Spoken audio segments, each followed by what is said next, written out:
People never know just how powerful listening is. People never understood that just being quiet and allowing a person to vent and using all your non-verbal skills can change a life. And I got this message from a person who I'm not going to name, but I thought this described an emotion that I'm personally am experiencing. It says a person who completes suicide dies once. Those left behind die 1,000 deaths trying to relive those terrible moments and understand why. To understand why. To find themselves just trying to make sense of it. How did they miss the signs? How did I not know that they were at this point?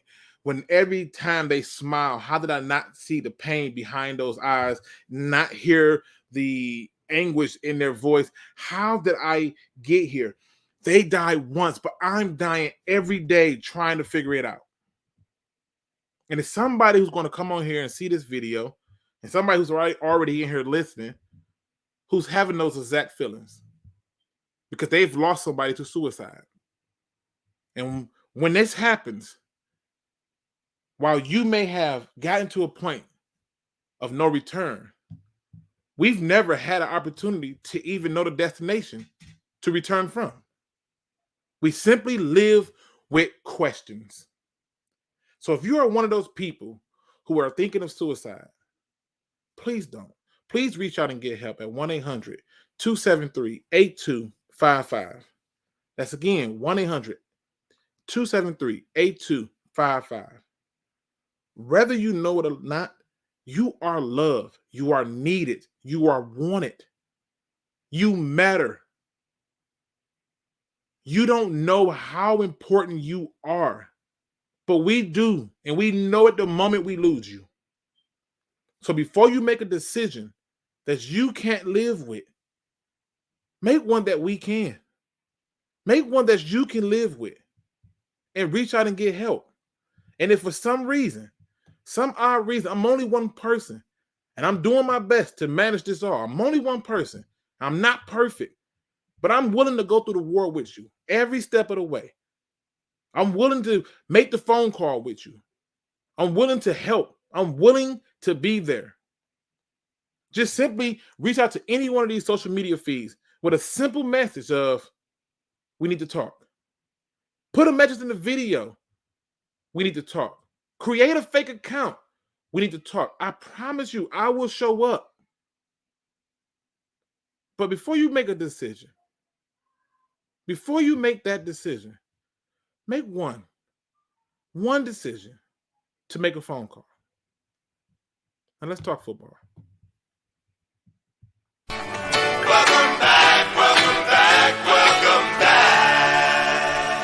Welcome back. Welcome back. Welcome back.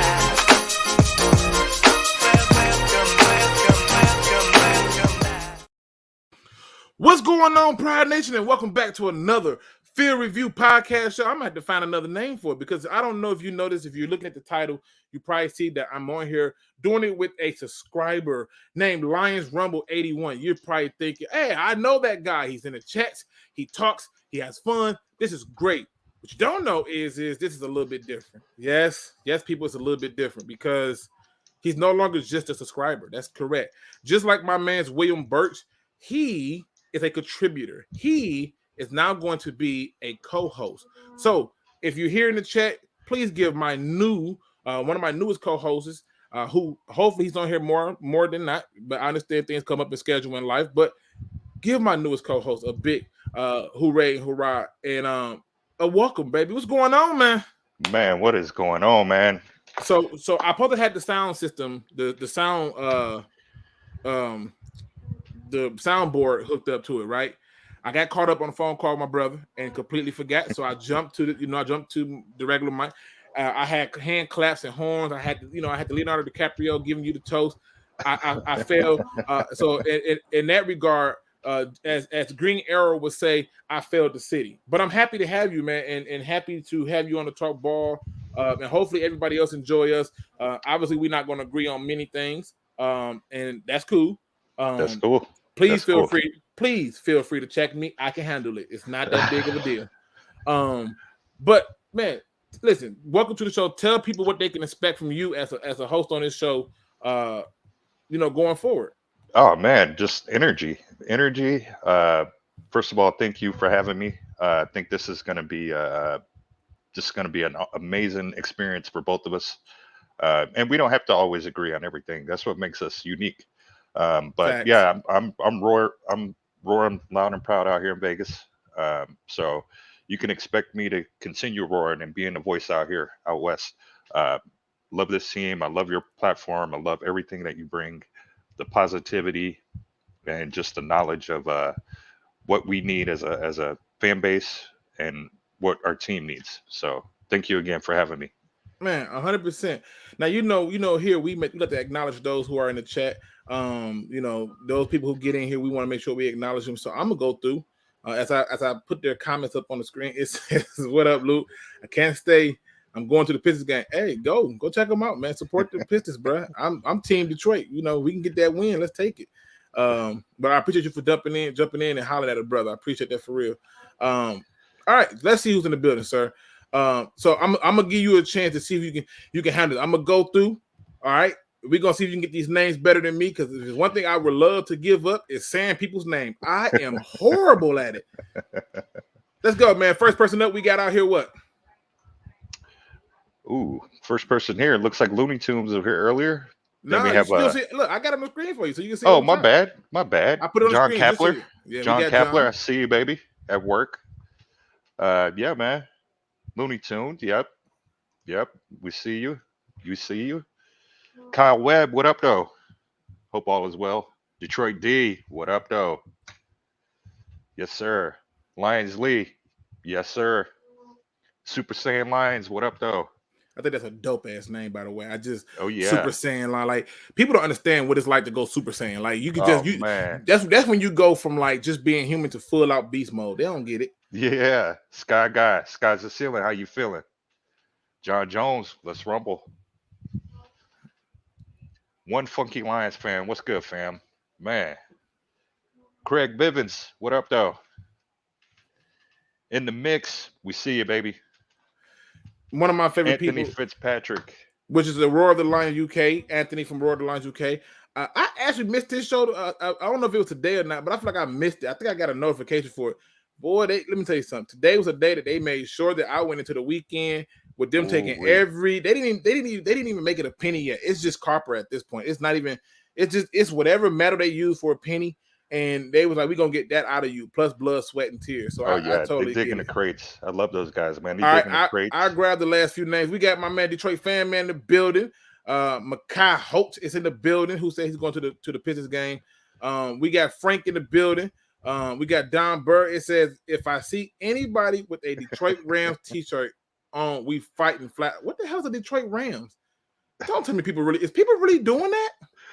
Oh, yeah. Oh yeah, that's ridiculous. That's ridiculous. It's got half the lion's body and then the ram's head. Yeah, it's crazy. It's crazy. Okay. I'll leave that alone. We got in the mix in the building. Technical Puma. My man Michael Mike has showed up. What up, though? We got my man Key Eric in the building. Ghost Gunner is in the building. All right. Listen, we got a lot to cover in a very short period of time, so we're going to get right into it and talk some football. If you notice, I brought the old welcome back because I wanted y'all to, get that old feel, because it's a new beginning with me having a co-host and stuff. So first things first, we're going to get into the football. I see my man Marcus Willis showed up. He said, what up, though? I see my man Deron Houston is on the building. I got him. All right. Yeah. So listen, here we go. First question up, because we got to get this out the way, and I try to get the quick headlines out the way because I know that's what people want to know. What? Luke, in seeing that Stafford jersey, that's a half lion, half ram. It looks silly. I'm just not finna do it. I'm not doing it. But Lofsky. Okay, this is a new. I've never seen this person before. It says that Store in Livonia is responsible for that Detroit Rams t-shirt madness going on. Really? Man, it's still making a penny off of Stafford. That's crazy to me. I'm sorry. I like. Don't get me wrong. I'm rooting for Stafford, but I'm not gonna rock Rams anything. I'm sorry. It's not popping. It's not unless they become Detroit Rams. I'm not like if they physically move here and become the Detroit Rams. Okay, I'll rock Rams. I'm not. No, I can't do it. Is what? There's no way. That's nuts. That store in Livonia. Okay, we need to find out. We need to find out what that store is. Detroit Fan Man says the Pro Sports Store at Laurel Park is featuring a Detroit Rams T-shirt on main display, and it's shameful. And, oh my god! I didn't know this was a thing. Shout out to you, my man Alex. As long as we develop a winner here, I'm okay with Super Stafford heading for the sun and fun of California. Yep. Golly, boy, I tell you. Anyway, first question up, man. Lions obviously lose defensive assistant Don Capers. Just in general, man, what's your thoughts on this? I got somewhat of a strong view on it, but I'm curious. What's your thoughts on this? Oh, did I lose you? Oh no, I'm still here. Okay, yeah. What's your thoughts on the Lions losing defensive assistant Don Capers? I think it shows it's promising in my opinion because it shows that he's confident in being able to leave the reins to these guys. Clearly, he was brought in as a just kind of a special advisor, and with Aaron Glenn playing for him back in the day, he told us that indeed everything is on the up. He left it in good hands. So, we're just going to have to, take his word for it. And we saw it later in the season. We saw how much more confident Aaron Glenn got as far as calling plays and making adjustments. So bittersweet. But again, he's going to Denver, which he's going over there to help out another Packer who was working up under him back in the day. So all in all, I'm happy. I'm happy if he feels like we're trending up, then at the end of the day, that's all we can ask for. See, I think it's a big deal. I think it's a huge loss. I think that it's big because you're talking about going into the second year, a pivotal year in most bills, or we are a bill, but most people rebuilds. It's that second year, and to have a second year of that consistency to lean on. It's really good. Now, I do trust Aaron Glenn can handle the task without it, but it's good for Aaron Glenn to sometimes have a guy who's got an extra pair of eyes at the top of the box to say, hey, we got to adjust to this and this. They're doing this over here. Move this person over here and do that. I gotta point this topic out because I'm laughing my ass off. Top Gun says, I won't even drive a Dodge Ram. I mean, right? Right? I feel you. So I get it. But yeah, to me, I think it's a big deal. I think that what in the Mike with this? Mike, what the hell, man? Hansen from Scary Movie should be the new quarterback for the Lions. He has a strong hand. Why? That's my strong. No, we're not going to do this. Top Dog said, "Let's go Bengals." I feel you. I ain't mad at you. We're gonna be talking about that a little bit later too. Trust me. Don, I seen a legit jersey though. It was crazy. Wow. Oh man. Okay, this has got me nuts. Yeah, it's incredible. They're still making a penny off Stafford, even though he's no longer here. But this is the closest we've been to a Super Bowl, so I get it. Even though Stafford's no longer here, he's still our child. At the end of the day, we drafted him. Let me work myself back. I'm amazed at this, man. Maybe I'm weird, but like what? Okay. Anyway, but I think Don Capers leaving is a huge thing. But I will tell you this: it excites me. It excites me because now, as somebody pointed out in the chat, I'm trying to figure out. Oh, right here, Don Burf said, "We good with Dom leaving." With Dan, ain't it Don? Not Don. Yeah. Dom. It's Dom Capers. Yeah. Dom? Yeah. Okay. I thought it was Don. D-O-N. No, it's Dom Capers. He's right. Okay. All right. I'm confused with it. All right.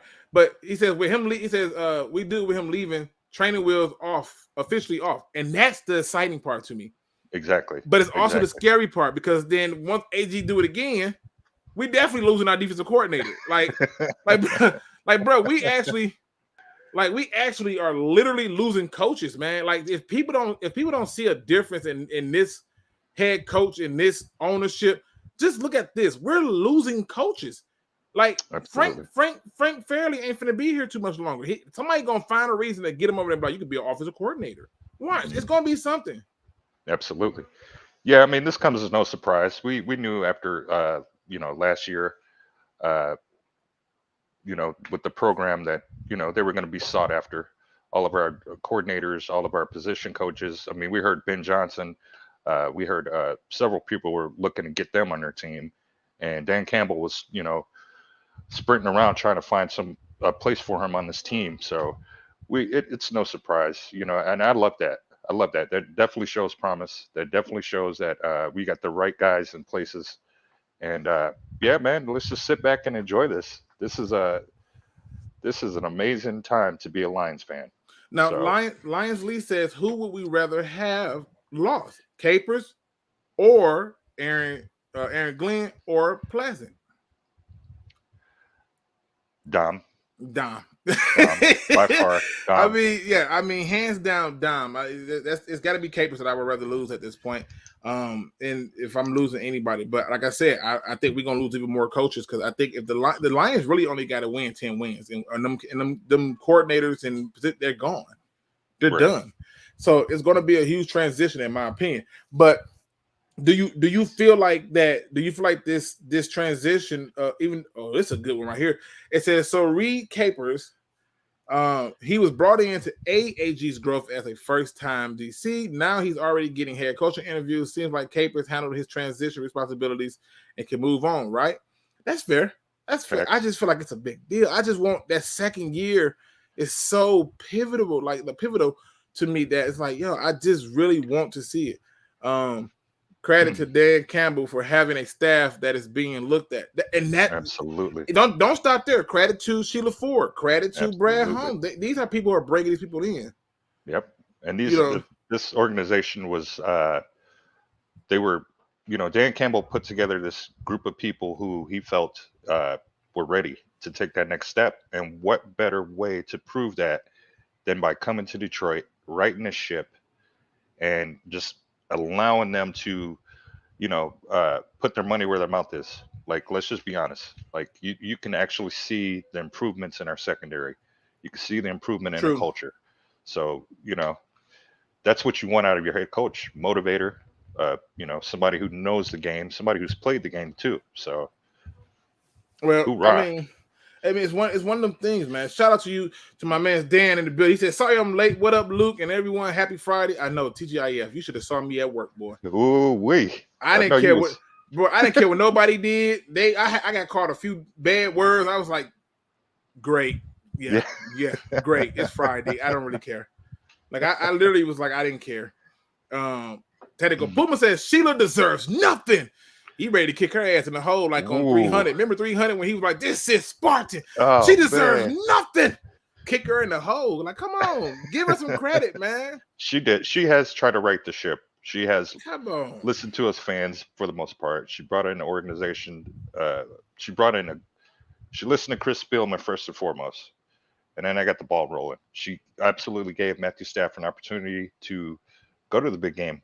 And you have to give her credit to that because her mom didn't give any of our legends an opportunity to go actually fulfill their childhood dream of going to the Super Bowl. So baby steps. She did the right thing with allowing that trade to go down. So it's not like she didn't get anything for it. She got quite a bit for it.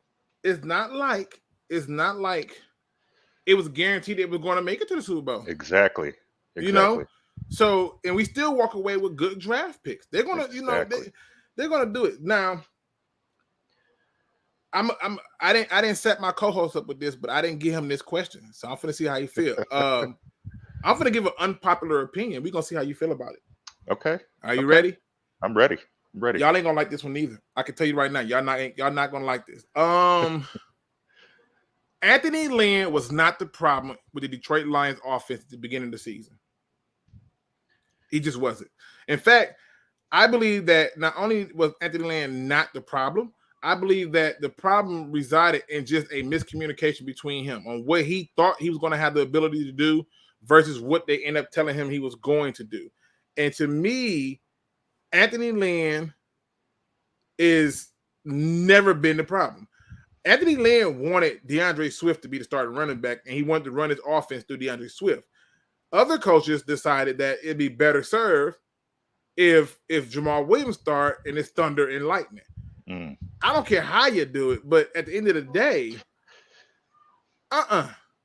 no, we're not doing that. What we're not gonna do is treat it like this. We do this too often. We find ways to blame people at the fastest speed of light. And I think what made me change my tune in terms of a lot of things, even with Okuda, is what you talked about, Rumble, is when you said that he's been hurt, so we haven't got a full body of work to judge him. I was like, that's fair. Yeah, that's fair. I have to, even though in my heart of heart, I feel like I've seen enough. That's fair. That's fair. Dr. Detroit says Luke has an unpopular opinion. Laughing out loud. I'm just, hey, you know me. People hate my takes. I swear, but then it happens, and then like, bro, like I give you a perfect example. I made a video years ago that said I would be willing to trade a first round pick if it was a late first round pick or trade a first, and we was already late. I'm like, trade back. I was okay with it. I really liked it. Kadero Hodge. I'm not backing off of that. I remember that. And people was like, oh my God, no. And he didn't even get drafted. And I'm like, you do realize that only like 200 and some people get drafted, but over 300 and some people enter the draft. Yep. Like, all of them can't get drafted. That's why you have so many undrafted free agents. Facts. Exactly. They're undrafted free agents who end up making who you can plug in and they end up making the difference. So and then but to me, every time that gets brought up, that tells me that most of the people who listen to me, they see that as an insult, whereas for me, I see it as a trophy. Because if that's the only example you could point out of me being wrong, which I cannot be right about everything, and I'm cool with that. If that's the only one, great. I'll take it every time. Tell me about Kadero Hodge, because Kadero Hodge was a player. And with most of the players that I coveted and like, they ball. Okay. It hasn't been a player yet that I coveted that hasn't ball. I dare you to show me that. Yeah, no, you're right. So you're right. I'm just saying, like, but that's been happening, Rumble. They just bang it up. But yeah, I do have a lot of unpopular opinions. So you're right to say that. But my question to you is how much blame do you think Anthony Lynn should get? And because to me, I think he shouldn't get none. If he's the coordinator and he's, in other words, he's the chef, and he's telling you I'm going to cook using Swift, then let him cook with Swift. Why force him to use another running back?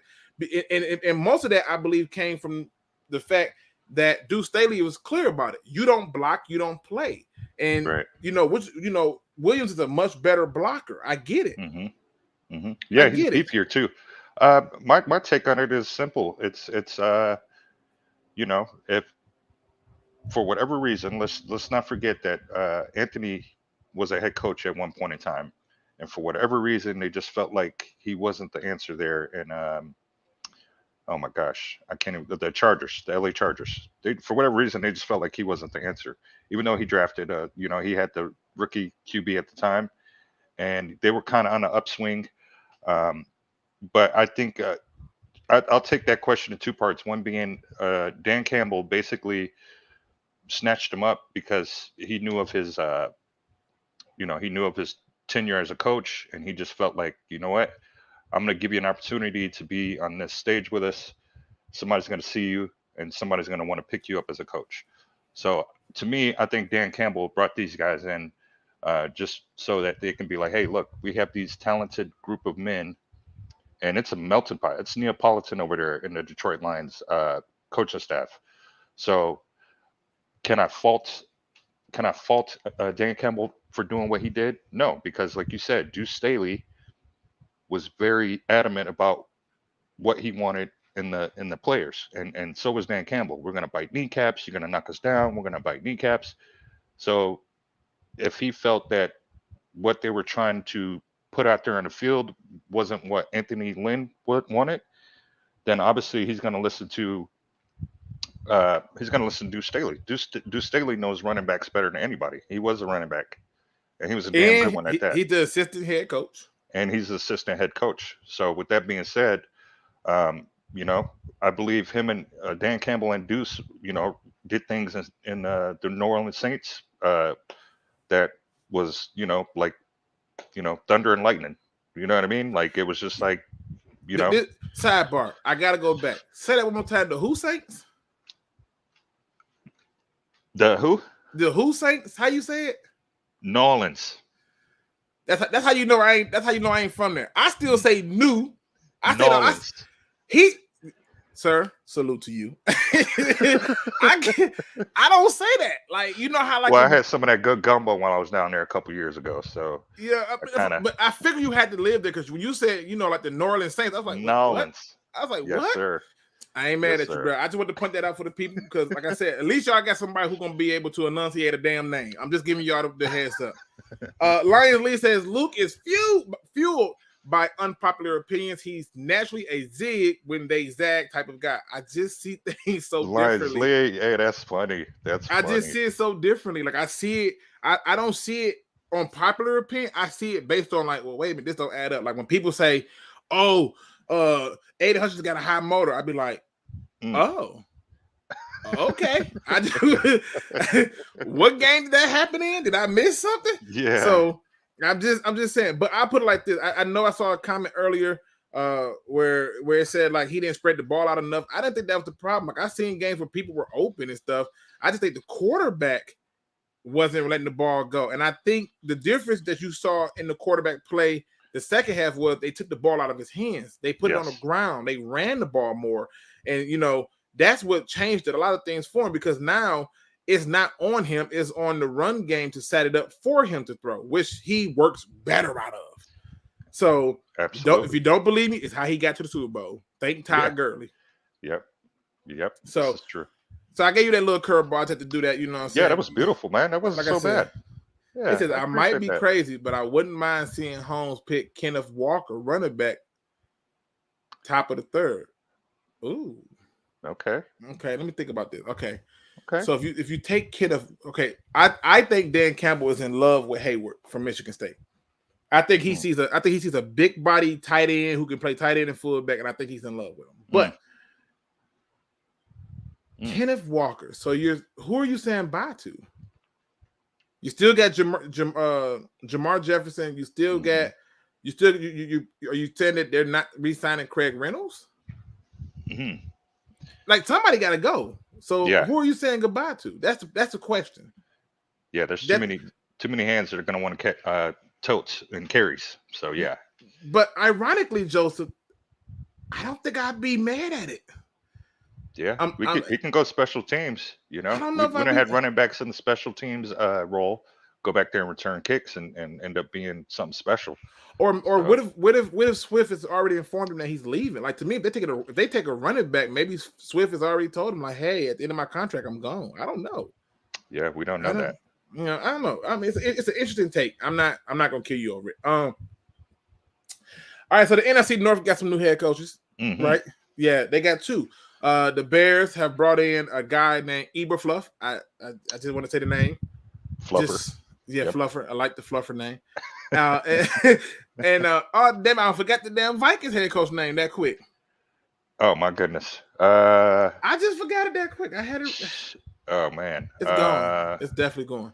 Anyway, they got two new head coaches. And so with there being two new head coaches in the NFC. With the offensive coordinator, or was it the offensive coordinator or offensive pass game coach? Where all these damn coaches leaving Green Bay, the possibility that you already know Green Bay finna lose a lot of people on defense. They finna lose a lot of people on offense. With all the cap issues that they have and stuff like that, my question is simple to you in the chat and as well as to my co-host over here. It's real simple, okay? What should the Lions fans' expectations be? Like, should they go up with all these new changes? Should the expectations be high? Because now you got two new coaches who got to come in and teach new systems. You got a whole other coaching staff that's rattled in the cap situation that's going beyond the realms of logic. What should fans' expectations be up? This is where we start off with you, Rumble. What you think? I absolutely believe the expectations should be up because we were in a position that these teams were in last year. We brought in a new program, new scheme, new members of coaching class. So yeah, I mean, I for one wouldn't be upset if we don't go 500 because remember the Vikings were what 8-9 and they were second in the division. So I believe with our schedule, we could potentially be 9. We could be potentially be a 9-1 team. And let's be honest, Chicago Bears. I mean, their defense is getting it's getting up there in age. And they're gonna lose some people too. Absolutely. And I got a strange feeling he finna switch their defense. Exactly. You can already see the scheme coming. I said the same thing. You can already see the scheme coming because of that reason. Hey, these guys are getting older. And then again, like you say, Ohio State quarterback, second year. Sorry, Justin Fields. It's not looking good for you. But I think Dan Campbell and them are going to focus on that division this year. They're absolutely going to be like, hey, we have a chance to take the reins right here. And again, like I said, even if we go 500 in our division, like I said, the Vikings were 8-9 last year. You know what I mean? And we were in close games last year. We beat the Packers. We had some. We put up a good fight on Thanksgiving with the Bears, but like you said, both of those teams, being the Vikings and Bears, we kind of see something's going to change as far as personnel and packages because at the end of the day, like, what are they going to like? They're going to take a back seat and not be competitive. Like, come on, you know how much plus I expect for us to take that next step forward to be better and to get closer towards that. Now, I'm like Go Lions already said that he's feeling like they should be second in NFC North. Absolutely. The Vikings were last year. Yeah. Also, as I'm an observing person, and I've been noticing this, but it just dawned on me. And I don't know if everybody else noticed it, but anybody happen to notice the lion photo behind him? The strategicness of my man Rumble out here with the lion photo behind him, which looks really good with the Lions jersey and on the backdrop of us being on the field. Yes, it all look good. This right here is what I'm talking about. I love when people have a point and they point it out. And like I said, I'm somebody gonna say goodbye, but he answered the question. I said, like, if you're talking about taking Kenneth Walker, and he's like, look, I'm saying goodbye to anyone. He's like, fight it out next year. Swift doesn't seem to be on board. Jefferson can go to practice squad, and Reynolds is still a question mark. There you go, Joseph. There you go. When you have a disagreement, it's best you support your disagreement. If you don't like something or you feel like something is a certain way, support it. And I can always respect that. Absolutely. I like that take. Yeah, I like that. I mean, if you're gonna have something behind it, let's get it. Right. All right. So my man Don 19 the building says, "What up, though, fellas? What up, dude? Don, what's going on, man?" All right. So to me, my expectations is this: it should go up. It should be, like Go Lions said, at the very least, it should be finishing second. But Absolutely. you should be, and that's because you're contending for a chance to win the division. Yeah. And to me, I'm expecting to see him take a huge leap, and I want to see that. We as fans need to see that because without that, it makes us feel like was the first year a fluke, or But I don't believe that's the case. Yeah, no, I don't think so. Either. I don't see that to be the case. The Music Man 2010.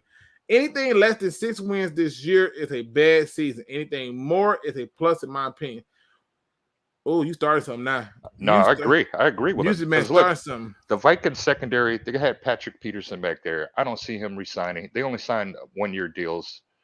So for me, it's like you said, they're going to shake up there. The rest of those teams are going to be what we were last year. They're going to be scrambling, trying to put a product together to play on the field. Because like you said, these aging players and these contracts and these schemes, all of that's going to change up there. So especially with Justin Fields coming in, I don't know what kind of playbook they run with him, and with it being a new coach. Supposedly Nagy was this offensive guru who, get the fuck out of here. Sorry for cursing, but you're good. But yeah, I just don't see it, and I don't even know why or how he lasted that long. When Lovie Smith, in my opinion, was a true, like, to me, that was like one of the best coaches Chicago had. and for them to just not give him an opportunity to kind of I stick around. I thought Lovey was there for 4 seasons too. Yeah, exactly. So, but so Maggie got 4, and hold on, let me double check that. I thought Maggie got 4. I thought Nagy got 4, and then I thought. But he also drafted Mitch Trubisky, who that wasn't his idea. From my understanding, that was not his call. Yeah, but if you're a head coach, you're this offensive guru. You're a head coach, man. Stand by yours. I thought Lovie Smith did defense. Maybe my memory wrong on the Bears, man. I'm serious. Maybe my memory wrong. I thought he was a coach for a minute too. I thought they handed him the baton and was like, here you go. Well, yeah, he was the head coach of the Bears, but I'm talking about. I don't remember if he was a defensive coach or an offensive coach. He was a coordinator. Yeah. So he's a defensive coordinator. That's what I thought. Okay. Yep. And then I thought he was with the Bears for like 4. I was wrong.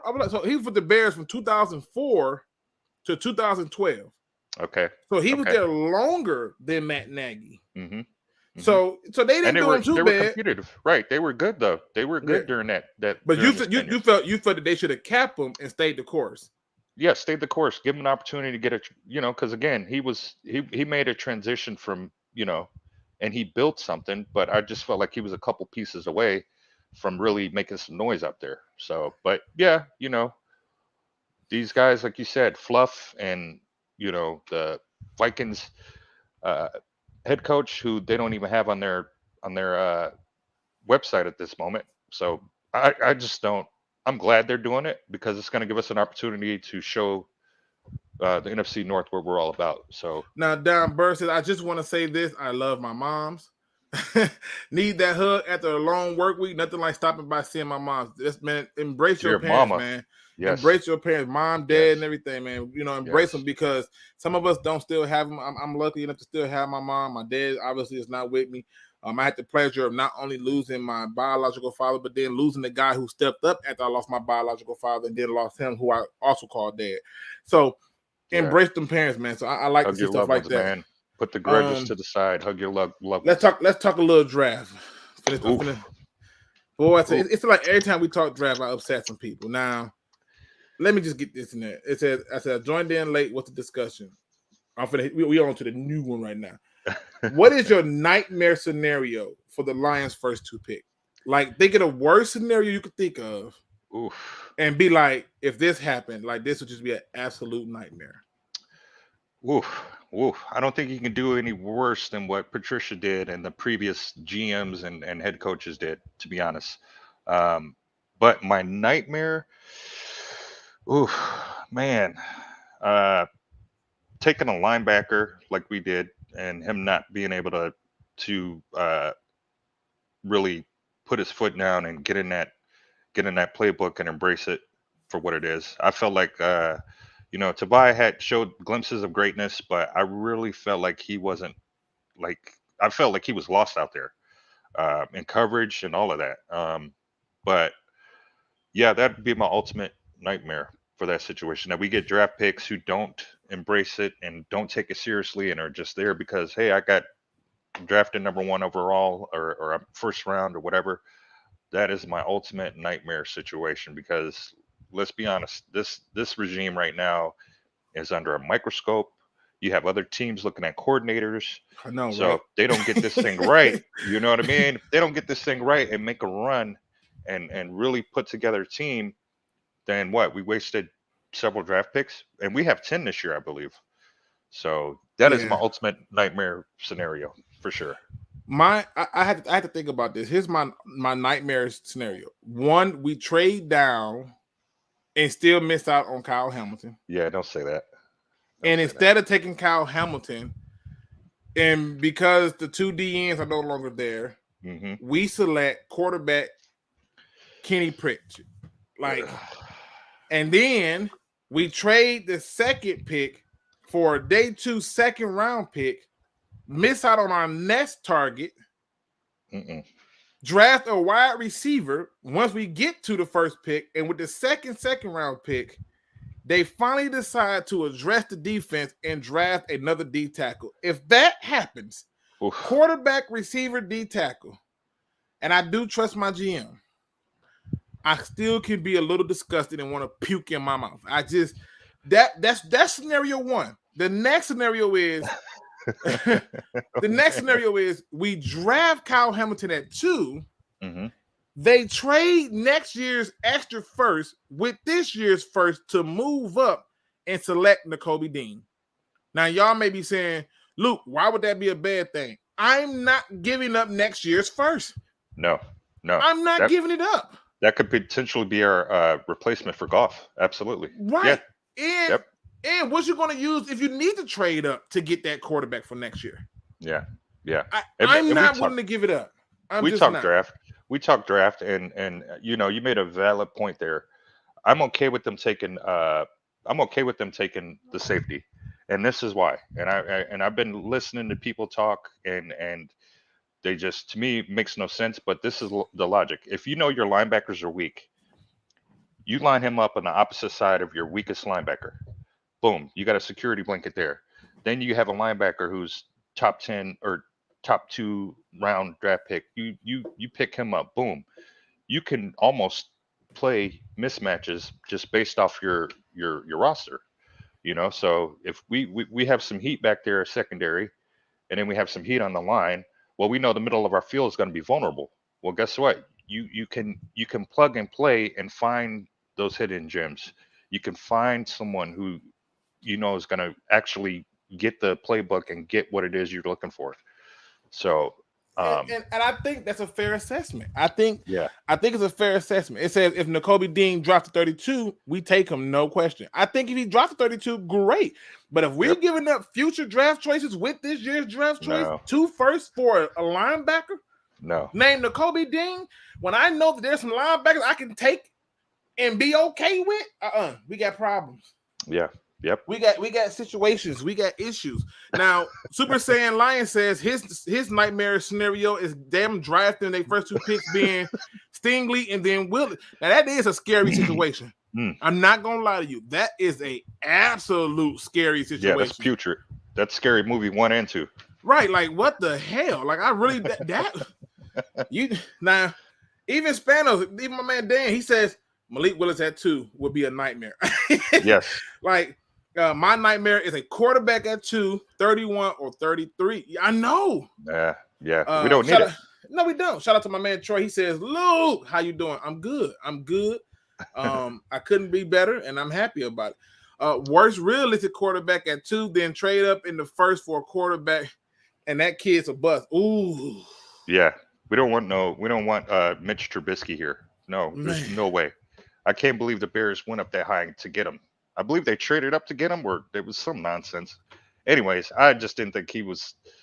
You couldn't convince me that was NFL quarterback at all. Yeah. So. Yeah. Go Lion says his worst case scenario is like mine. Mess around, take a quarterback and a damn receiver. Like, bro, what we doing? Yep. Like, I just don't see that as being an ideal situation. Ghost Gunner says taking Malik Willis at 2. And a receiver at 32. It looks like a lot of us don't want to go that way. Down 19 says Stingley and taking Sample. Now, they did that. Let me tell you something, people. Hold on. You know what? Rumble, you got to freestyle for a minute.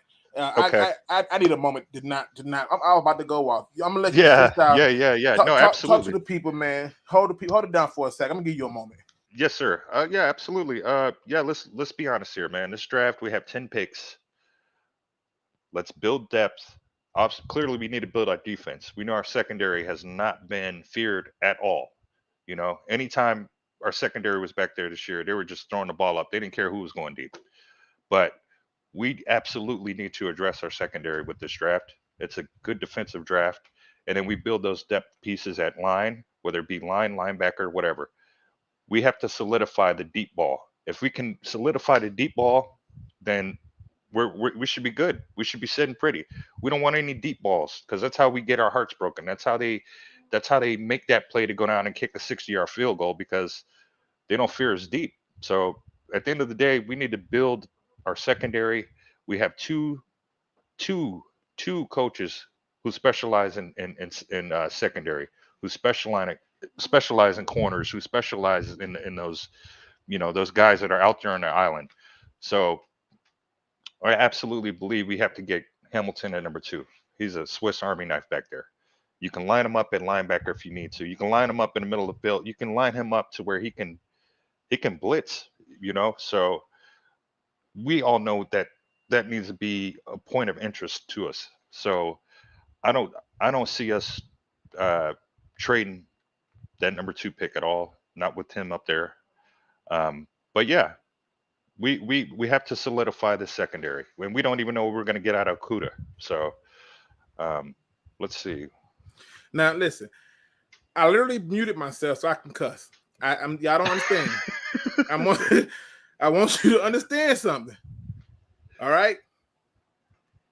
I thought my scenario was a nightmare, but this right here just did something to me. Okay. That's horror.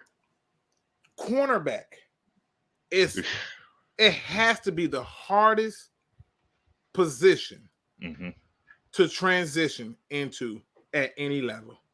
Agreed. And if you take one at 2, even if you trade down and take them in the top 10, I'm upset because we did this before. We've done this before. That didn't work. That didn't work. So then you turn around and take the quarterback next, who's probably not going to play the first year. No. Right? No. So essentially, you got 2 picks who are rendered useless, in my opinion. Absolutely. It was as if though somebody like that Freddie himself invaded my dream. That's a nightmare for real for me. I just cussed so much. I was like, man, what the? Ain't no way, boy. Go ahead, man. Yeah, we have to address that secondary. I'm tired of getting beat with deep balls, and even though they might not be touchdowns, they result in 3 points. Let's just be honest. How many times have we seen them lob up a deep ball, and our secondary then got burnt because they don't know, like they let somebody get behind them. And I'm just tired of running that cover 4 that we're running. We got our corners lined up 10 yards away from the receiver. No, let's get physical. Get up there and bump them off the route. Because just by you bumping them off the route, you immediately get rid of that player on the field. Bump him off his route. Be physical. I want us to be a physical team. Bite kneecaps means you're going to be physical. You knock us down, we're going to get up and bite a kneecap. You knock us down again, we're going to get up and take your other kneecap. That's what this defense needs to be. So hopefully in the next 2 years, these coordinators with their draft picks and the schemes and their ideas, hopefully, man, we can see those boys flying around that field and having fun. So Nakobe Dean, okay, but Kyle Hamilton, you could tell he's having fun. You could tell he wants to hit. You could tell he wants to attack that ball. So that's my guy at number 2. Like I said, I've had so many people curse me out. I remember, like I said, over months ago of me saying, I think the Lions are going to draft Kyle Hamilton and that they should draft Kyle Hamilton. Yeah. Man, a safety. Yeah. This is, and the only excuse people have is positional value. But the intangibles that he brings is what Absolutely. I saw. Oof. I keep telling people, go on look at the Purdue game. Go on look at this. Just find the Purdue game. They were avoiding him. Yeah. Look at most of them games. They were avoiding him. And that gets rid of some of that field you ain't got to worry about. And then now guess what? He's like you said, his intangibles. He's like, oh, you're going to try to take me out the game? Well, I want in the game. Let me go hit somebody too. You know what I mean? Like he still has that motor that I need contact. I need to go make a play. I need that. And this is a guy from Notre Dame. So him coming to Detroit, that's going to put even bigger chip on his shoulder. He's going to want to, hey, I'm going to be the face of the thing. Okay, let's do it. Now, in the mix has a question. He says, what's the best help for a secondary? He said it's an edge rusher. Can I not get that in the second round? Yeah. Like seriously, because you got to think, if you look at your down lineman, it's going to be Michael Brockers at 1 DN. Yep. It's going to be Aleem McNeil at the nose tackle. Yep. And Romeo Core at the other DN spot. Yep. That means that your edge rushers is going to probably be whoever you draft, which you can draft people to stand up from the 2-point stand. I showed you Mafi. That's one of those people that you can target. And there's more. Yep. It's more than just that person. And I just, and you got to ask yourself the question of what is an acceptable standard for an edge rusher. If Ndamukong Suh as a defensive tackle had 10 sacks his rookie season, Yep. What standard are you putting on him? I mean, so this is a tough question because, like you said, the edge rush. There's so many defensive linemen in this thing, and I mean, yeah. Now, okay, a nose tackle compared to a defensive end. Okay, like really, how much is different other than you know just them having like the swim move and spin move and being a little bit more athletic. right. Well, you see Aaron Donald, they move him up and down that line. Yep. And he is one of those guys where you can find one of those in the draft. You can there's some guys in there who still have that bend who were made into a defensive tackle, but I think we have a very deep draft this year as far as defensive Edge players. rushers. Right. Yeah. And you can find that even if he's able to just go north and south. You again. Plus it's the intangibles, Rumble. It's the Yeah. intangibles. Like Yeah. taking Dominican Suit, right? Yes. You putting Dominican Suit on the Rams, even though everybody want to swear Stafford got a super team. Now that was a super team. Yeah. They had Talib Akeed. Man, they had Chris Harris, Talib Akeed, and Dominican Suit, Aaron Donald, Michael Brocker. But I can go Super on. Bowl. Made it to the. I'm gonna be quiet. Yeah. But taking Dominican Suit, when I talk Right. about the intangibles, and Dominican Suit goes over to the Rams, Mhm. and Aaron Donald get 22 sacks. Yep. And Because he Dominican demands Suit- a double and team. Dominican, yeah, and Dominican Suit leaves the Rams. Yep. He's not even Yep. close to 22. Yep. And like you said, Intangibles. like you said, the intangibles. And I remember you told me yesterday, man, you have to do your homework. So those teams are doing their homework. They knew what they were going to get out of Dominican Suit. They're like, oh, this guy's a beast. Right. And you could see that Aaron Donald picked up some of Ndamukong Suh's traits because now he became Ndamukong Suh. He's the guy that's demanding that double team. He's demanding all that attention right now. And it should allow, like you said, those other players to be able to make plays. Right. So, They should. Yeah. Technical Puma says just resign Walker and sign a free agent safety. No need to draft one that high. Why not though, Tactical? Tell me why Yeah. not? Yeah. Well, Why not? Because you're with gonna pay that guy more. yeah. And we got Marcus Williams, who is who's on that New Orleans Saints team right now. Marcus Williams can't cover the field like Kyle Hamilton. Right. But he's on that Saints team right now, and it's pieces like that you can kind of pretty much bring over for cheap if you want, because he's still young. And Kyle Hamilton, and even if Tracy just doesn't decide he wants to be here, which I don't see that happening. I think Tracy loves this. Let's not forget he's a third round 2018 pick, third round, and he's absolutely been able to be a starter and a staple here. So, but you do have some free agents out there who you could, and I agree with you. Marcus Williams is not that guy, but you have certain players you could maybe Aaron Glenn can get the best out of them. Like you said, you brought up him turning oh my gosh, I can't even think of his name right now, but he turned him into a cornerback. So him and Pleasant. Oh man, what was that guy's name? I'm so sorry, I'm drawing a blank right now. You talking about Will Harris? Aaron Glenn? Will Harris. He turned Right. Dude. Turned him into a cornerback. So, And you know what's funny? I asked Glover Quin. Shout out to the former Detroit Lions and the DB. My man over there doing the DB room. Listen, I asked him, how hard is it to go from safety to corner? He was like, yeah, that don't happen. Right. Exactly. He like, usually it's them going from safety to corner. To go from safety to corner, that don't happen. Around. Yeah, right. So I just don't get. And now this is the other thing. I'm gonna put a poll up, but I'll ask it here. What is a generational talent? How do you define a generational talent, Rumble? And you in the chat, please chime in. What is a generational talent? I want to know. Give me a brief description or give me a description of what a generational talent is.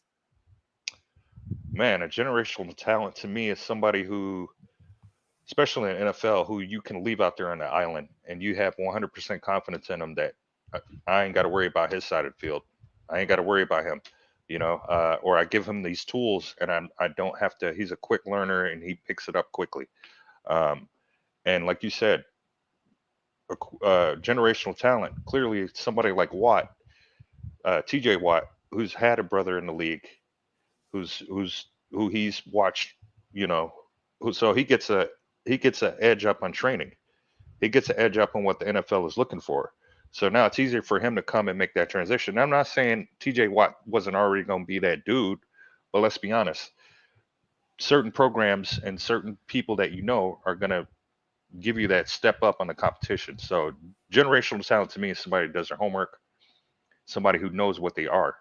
Like, I'm not going to sit here and tell you, I ran a 40. My 40 times weren't the greatest. I'm not going to line up across from the fastest person on the team.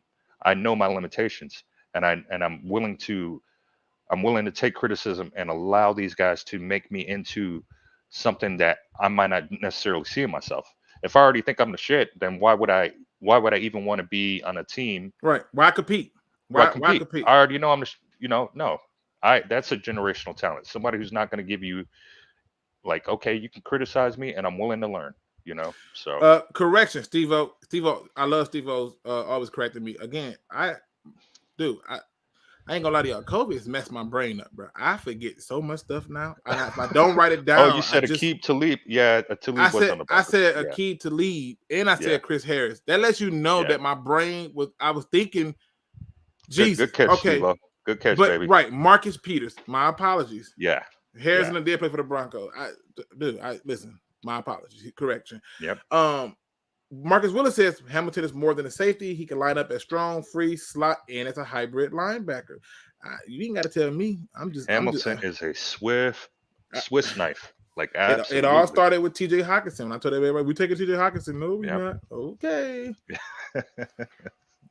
I definitely do a Kudu one wrong, but I'm like, man, if we don't take Isaiah Simmons, I'm telling you, because you got dead man walking, and you don't let them make that pick because they're not going to look for the future. They're looking for now to save their jobs. Right. So, right. Hey, chat, if you don't do anything else, go check out Kyle Hamilton's. Go check out his mixtape. You'll be blown away. There's no comparison. You'll be blown away. Absolutely blown away. Sorry. This comes from Ghostface. He says, why did the photo look so? Oh, so it's a half and half. So it's Ghostface and the little bitty down. Okay, I'm like, what the hell happened to his face? Yeah, I like that. It says Hamilton is not comparable to other safeties and DBs of the past. Yes. He's the total package. Perfect number 2 pick for any franchise. Yes. I just love how he can't go at 2, but he's listed in most people's big board as number 2, and he's also listed as been taken as high as 3, 4, or 5. So just saying. Yep. I like to deal in facts at Dr. Detroit. Hey, what can I say? Heartbreak Kid Tokyo. Okay. Heartbreak Kid Tokyo. Okay. It says edge rushers are deep in the draft. I'm not a believer in Hutchinson or Kayvon. Jermaine Johnson from Florida State University is my guy. I'm not being biased going with Kayvon because I'm an Oregon fan. He doesn't do a damn pass rush move. He doesn't. He gives up on plays, and he's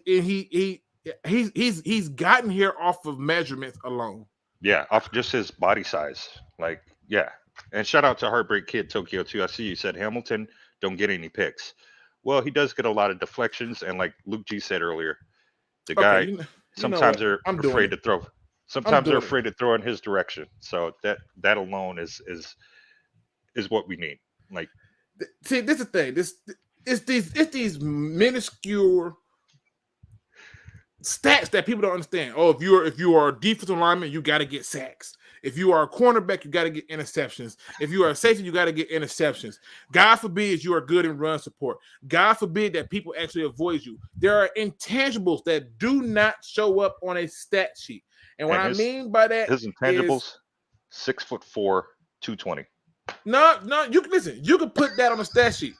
I'm willing to even accept it.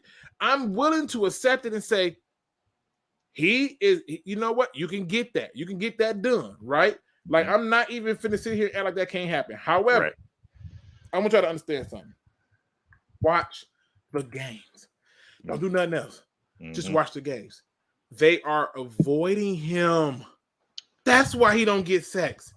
Yep. They're avoiding him. Or picks. Let me see if I can find this comment. I got to find this statement on it. on Kyle Hamilton. What's his name? Brian Kelly? Is that his name? What's the Florida State head? Brian Kelly. That's what it was. Yeah. All right. Brian Kelly. That was the Notre Dame coach. Who's the Florida State guy? It's not Brian Kelly? It could be. I know he did coach Notre Dame. Let me. Okay. All right. I was saving this for my video, but I'm gonna show it now. And this will be the last. This will be the last y'all gonna hear from me on this. What I'm gonna do is I'm gonna show it. All right. I'm gonna show it, and once I show it, all right. I'm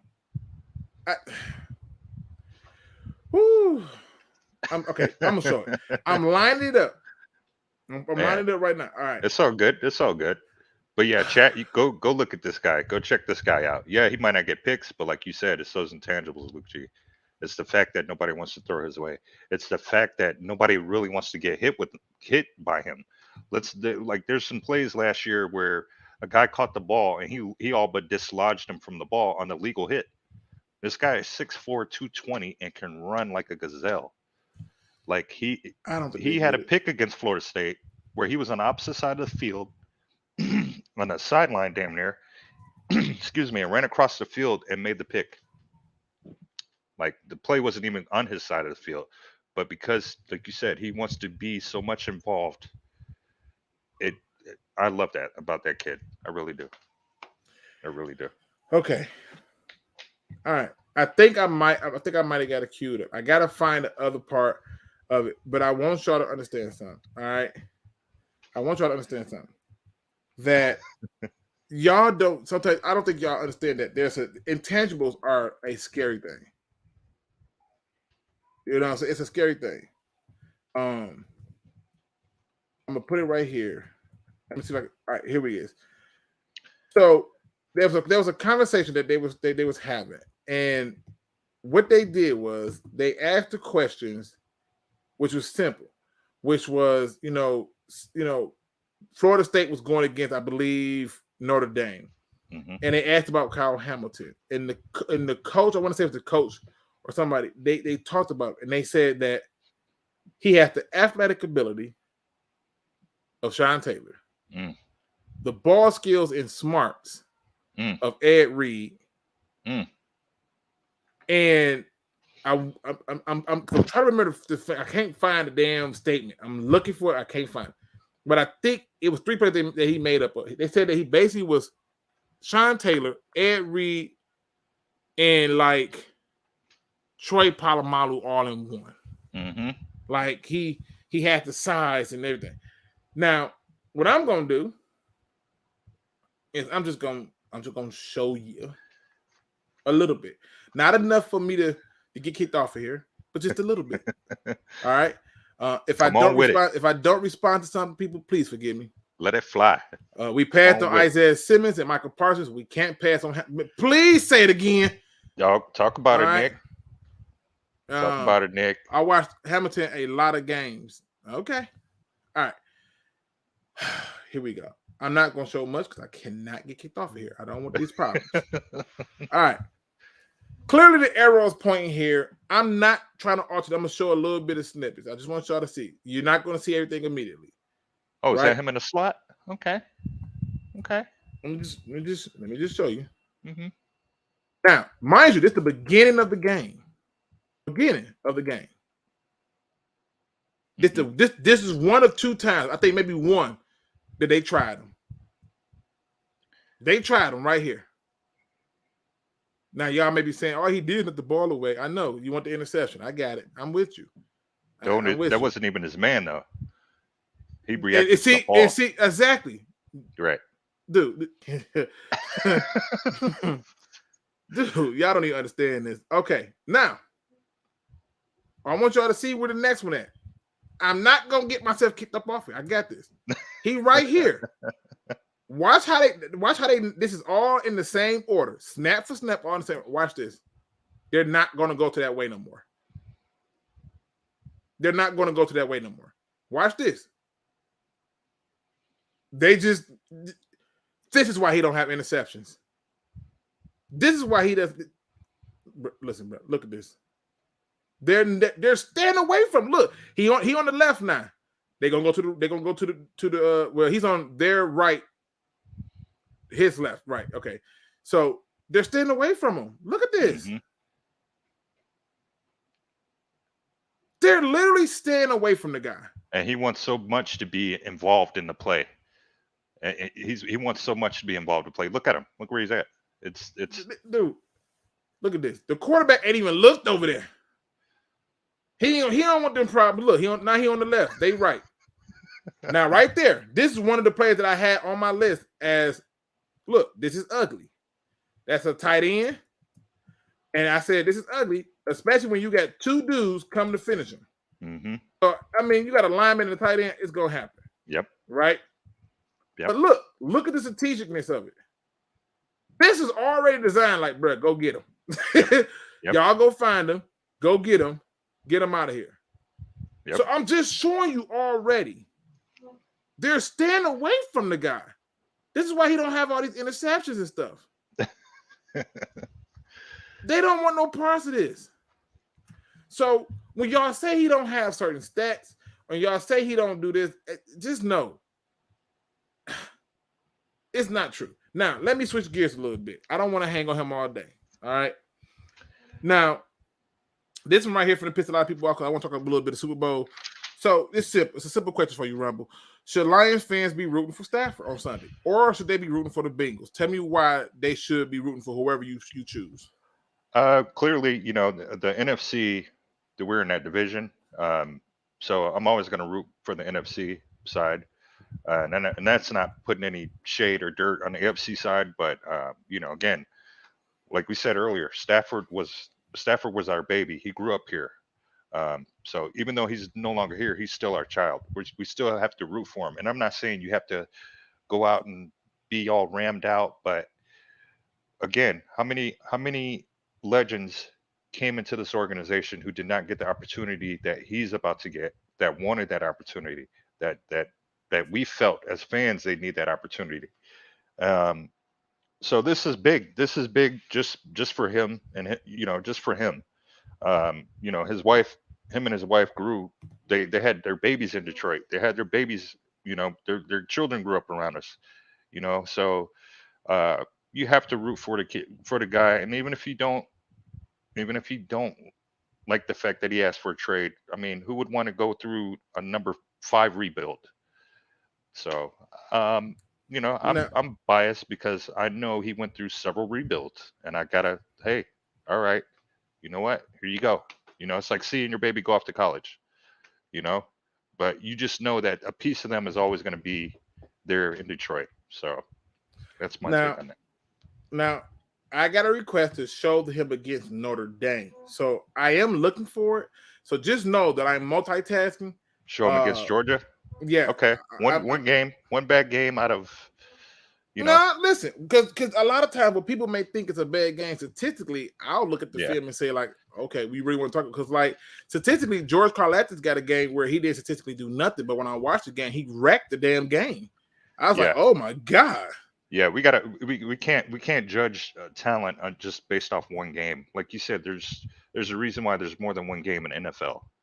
There's a reason why there's more than one game in anything that is professional or collegiate, because it gives you time to make adjustments. So if they would have faced them again, who knows what would have happened. Did they play Georgia this year?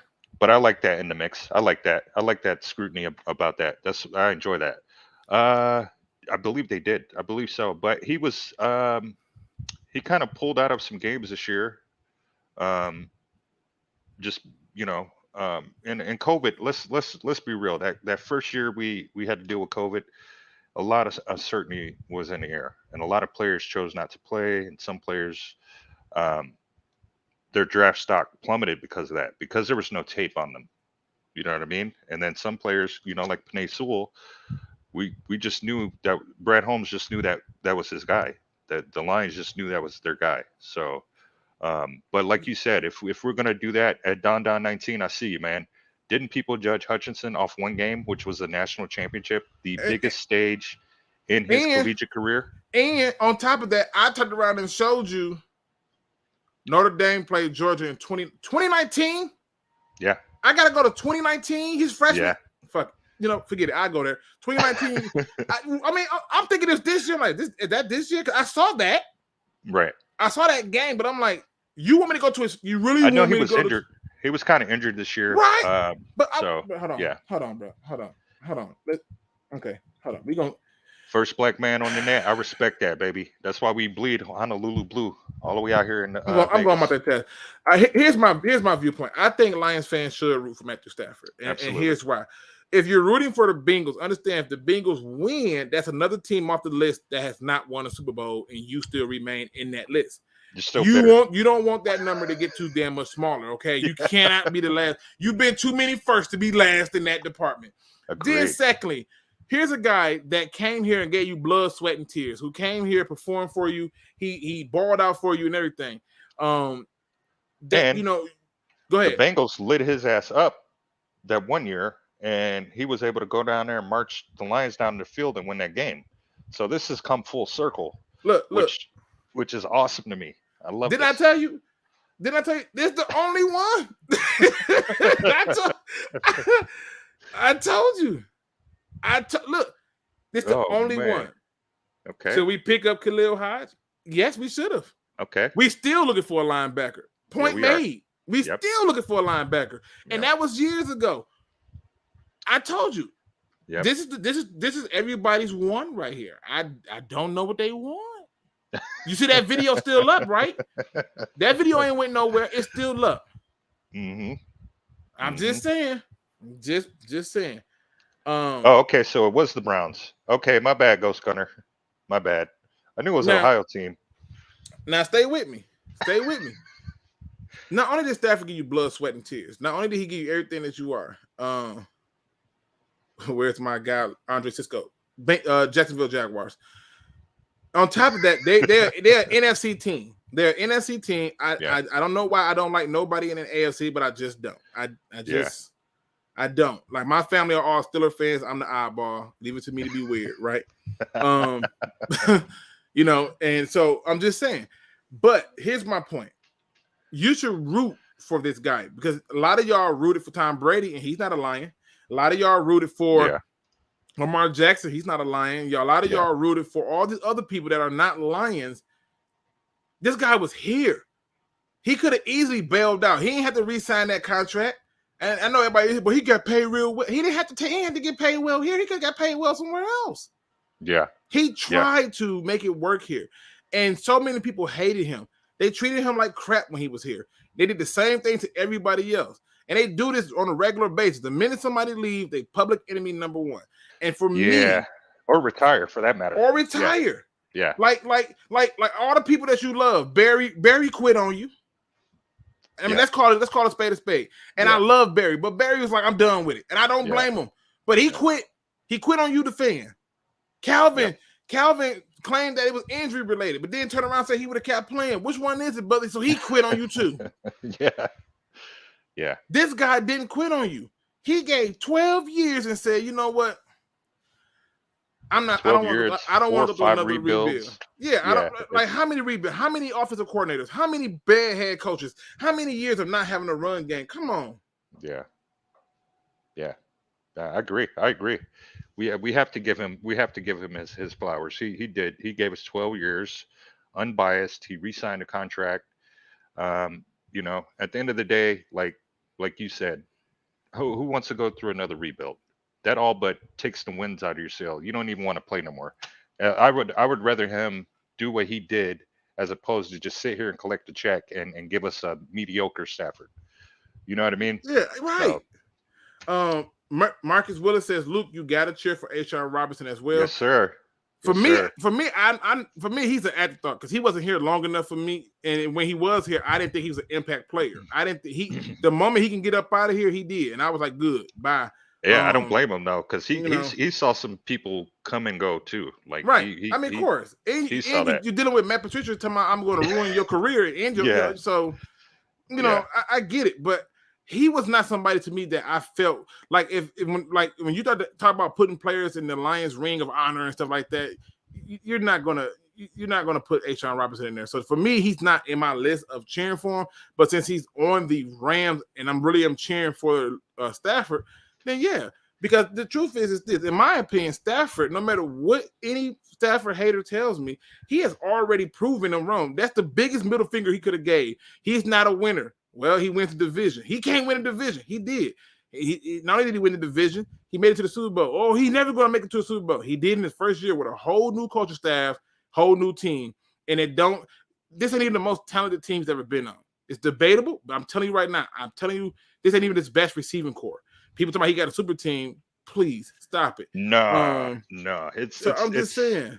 I like Marcus Willis. I respect that. You know, once you're done at Honolulu Blue, you're always going to be a part, whether it be I don't care how small it is. But I like that comment. I agree with you too, Luke G. Yeah, he wasn't here to, you know, but anybody who's I don't want to use the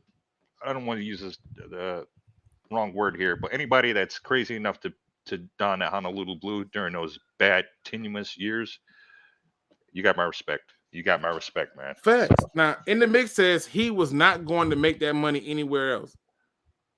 Really? Who is that? Stafford? Stafford.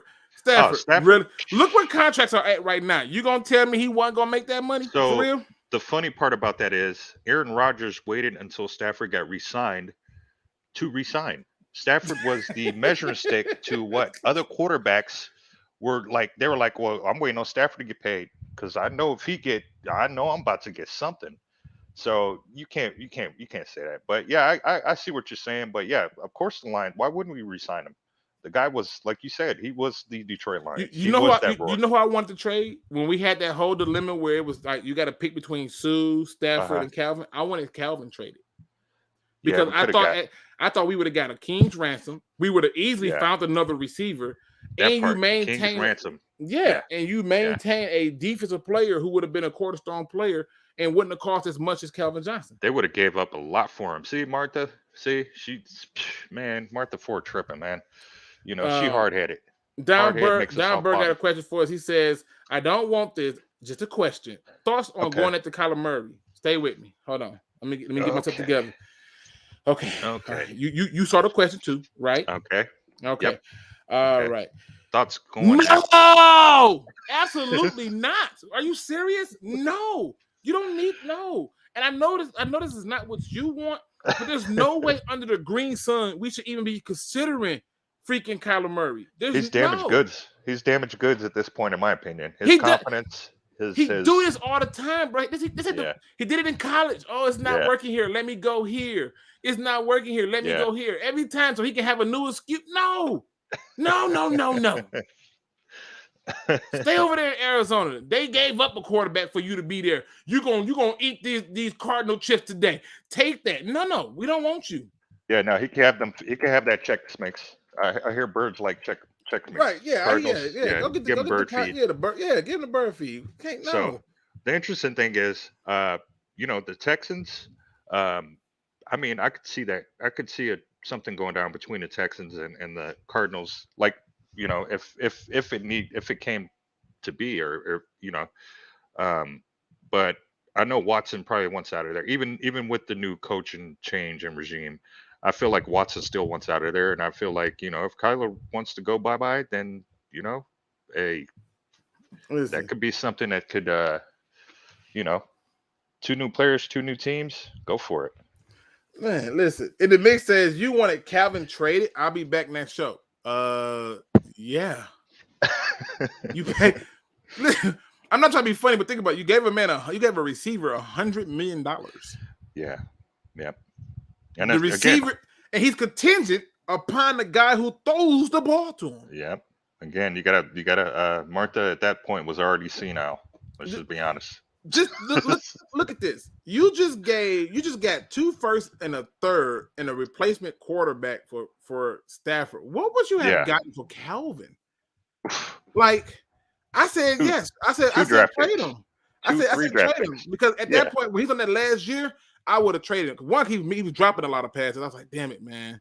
Yeah, and he was hurt a whole lot at that point. So I was like, if you could trade him, get the King's ransom. You know, like seriously. Yeah. And to me, yes, I would have moved on from Calvin Johnson. Absolutely. Yeah. Yeah. Yep. You know who else? How many good receivers got moved on from? Oh man. Oh, let's see here. Stephon Diggs. I mean, he started out with the Vikings. He did. He Yeah. did. And DeAndre Hopkins started out with the Texans. Texans. Yep. You know, Andre Johnson. So I never heard nobody say, "Oh my God, they've lost their ever effing mind. You shouldn't have done it." No, you can find receivers. That's the easiest position to find. Yeah. That by far.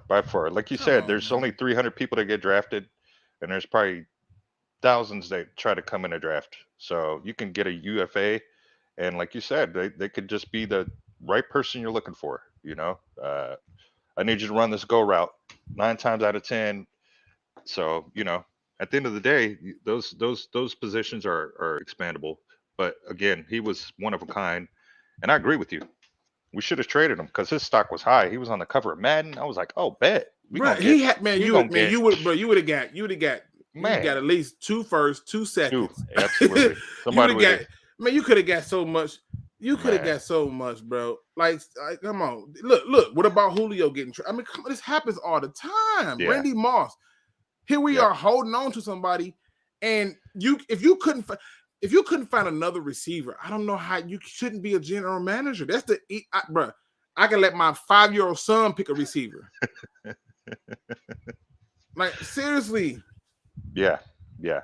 And I agree with you at one funky Lions fan. Calvin wouldn't have passed the physical his last 2 years. Yeah. I could potentially see that. But again, you got to respect him, even if it wasn't because of the reasons were because of his failing health or body. But wait, keep in mind, I'm not talking about saying that he went past the physical the last 2. I'm not talking about his last 2 years. I'm talking about when it came time for them to have to re-up on his contract. 2014. Yeah, I agree. Yeah. I'm like, trade him. Right now, trade him. And he was in his prime. I don't care. Trade him. This is a business. You can't hold on to people forever. No. Some people just need to be let go. And I always say it's a numbers thing. If I got the same production, I think this happened in Moneyball. Moneyball looked at and got rid of players to get multiple players to get the same production of one player. Mm-hmm. All right. So if you look at that production and you say, I can get that out of 4 players, trade that guy. Go get the other 4 receivers. Absolutely. Go get depth. Go get more. Yeah. Go get some fresh tread. You know, we all have cars and tires. Tires don't last 12, 15 years. You have to replace them. Like, let's be honest. You know what I mean? Right. So, but yeah, I agree with you there. Ain't nobody running around here talking about some let me save this Impala. Ain't nobody, especially like one of these new ones. Ain't nobody doing that. Like the classic cars are classic because they have something to them that makes them timeless. Yeah. Football don't have timeless. No. You become timeless once you're done. And you could have traded him and moved on. You could have changed a lot of narrative. Not everybody mad that you didn't trade him. Come on, get up, let the man go. Hey, I agree with you. All right, let me get to the next question, man. I want to keep this going along before we get into all their questions. I'm kind of multitasking, but I want to get into it. Hey, man, I like this. This is a scary one. But it's also a Super Bowl question. What can the Lions learn from the Rams and the Bengals? 100%. What can they learn from them? Well, we kind of got some of the Rams mastermind behind a lot of those picks that are in the Super Bowl right now. So one thing we can learn from the Rams is, hey, you trust your numbers guy. You trust your guy. Even though he wasn't a GM at the time, he was kind of an advisor to the GM. So you trust that process. So we can learn that from the Rams. And then the Bengals, again, we can trust that process of the draft again, because they drafted Joe Burrow, who then a year later, after getting injured and kind of sitting out, who then a year later campaigned for his homeboy from LSU. And he probably promised them where they're at right now. Hey, if you get this guy, I guarantee we're going to be at the Super Bowl. So we can learn a couple of those. We can learn those 2 things from both teams, actually. They built up through the draft, and they built up through the draft, and they believe in each other. So we can definitely learn that from both teams. All right, I'm probably gonna botch his name. Uriel Jackson. Uriel Jackson. Okay, I suck with names. Y'all know this. Darrell Jackson says, who is this year still at the draft at wide receiver? I don't think it's Amon-Ra St. Brown. I think Amon-Ra St. Brown was just simply overlooked. And because it was so many receivers, they just started. To me, the steal of this draft, in my opinion, had to be Jamar Chase. And the reason I say he's a steal is because teams were trying to trade up for him. And so the fact that they were able to still get that guy, I know it was a high pick, it's cool, but I just don't. Amon-Ra St. Brown to me was not a shocked person to me. This was not new. I was actually upset he wasn't getting opportunities. It's just the way I saw it, unfortunately. Now this is also another good point. I forgot all about this happened. No one cried when Jimmy Johnson traded Herschel Walker to many and walked away with what? 3 firsts. And what did he do with that? He ended up with a Hall of Fame quarterback in Troy Aikman, Hall of Fame running back in Emmitt Smith, and a Hall of Fame receiver in Michael Irvin. Yep. Speak on it. From one player. Yep. Come on, man. Yep. Now, one fucking Lion fans, now hold up, Luke. You know someone that has a Cadillac that ain't moving it in years, that ain't gonna get rid of it. Did you know that the Jeep has one of the best resale values, no matter how old it is, 200,000 miles, it still has a good resale value. Oh yeah. Now, the people who buy the people who buy Cadillacs and don't get rid of it generally keep them until they die, because who wants to buy another Cadillac? Them are not cheap. No. Okay. And they do last. So I get it. But I'm just saying there are certain cars out here that are real. Everybody's seeing them Chevy Equinox on the road. Everybody's seeing a lot of them popular cars out there on the road, them Ford Tauruses and stuff. That ain't nobody sitting there talking about something. I'm keeping this for life. You know? Yeah. That's how many DeLoreans you seeing on the road? Come on, man. I'm just saying. If it wasn't too Back to the Future, nobody would even be looking at a DeLorean. I'm just putting it out there. Right. Let's see. Let me get on down here. I'm gonna go down here. So what can they learn from them? Because for me, I think it's simple. From the Rams, I feel like they can learn that it's not necessarily who's on your team, but how you adjust throughout the season to what's on your team. And what I mean by that is this: the coaching has some moments where players wasn't playing so well, right? But he constantly adjusted to make that not be a problem. And there was times where the coaching wasn't so well. And players already understood that what they had to do to adjust. And when you have that kind of camaraderie, it makes things so much easier. Yeah, I agree. And let's not forget, kind of nobody really wanted to touch Ramsey for whatever reason, but then he got on McVay's squad, and it was like a 9-day difference. Like he wasn't disruptive. He actually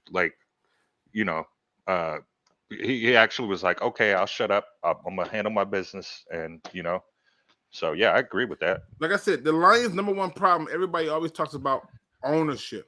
Well, the Pistons team was sold, right? Jacksonville was sold. Them fans don't really like the owner. I'm not even being funny. Like they don't. Yeah. They don't like the owner. People sell teams all the time. That's not the Lions' number one problem has been and forever will be until it's changed was coaching. Yeah. That's the problem. I agree.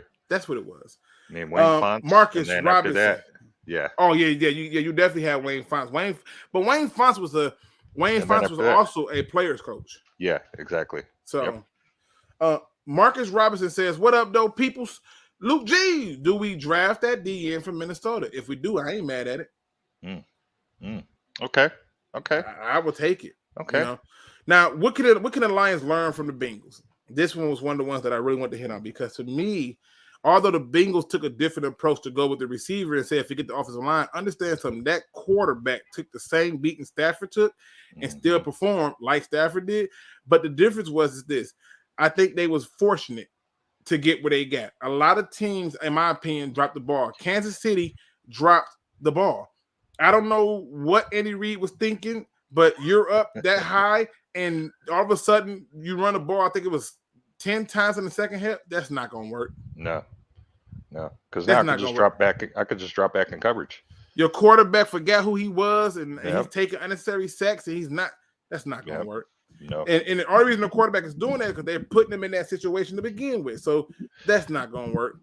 Right. So I just keep it 100. when it comes down to stuff like that.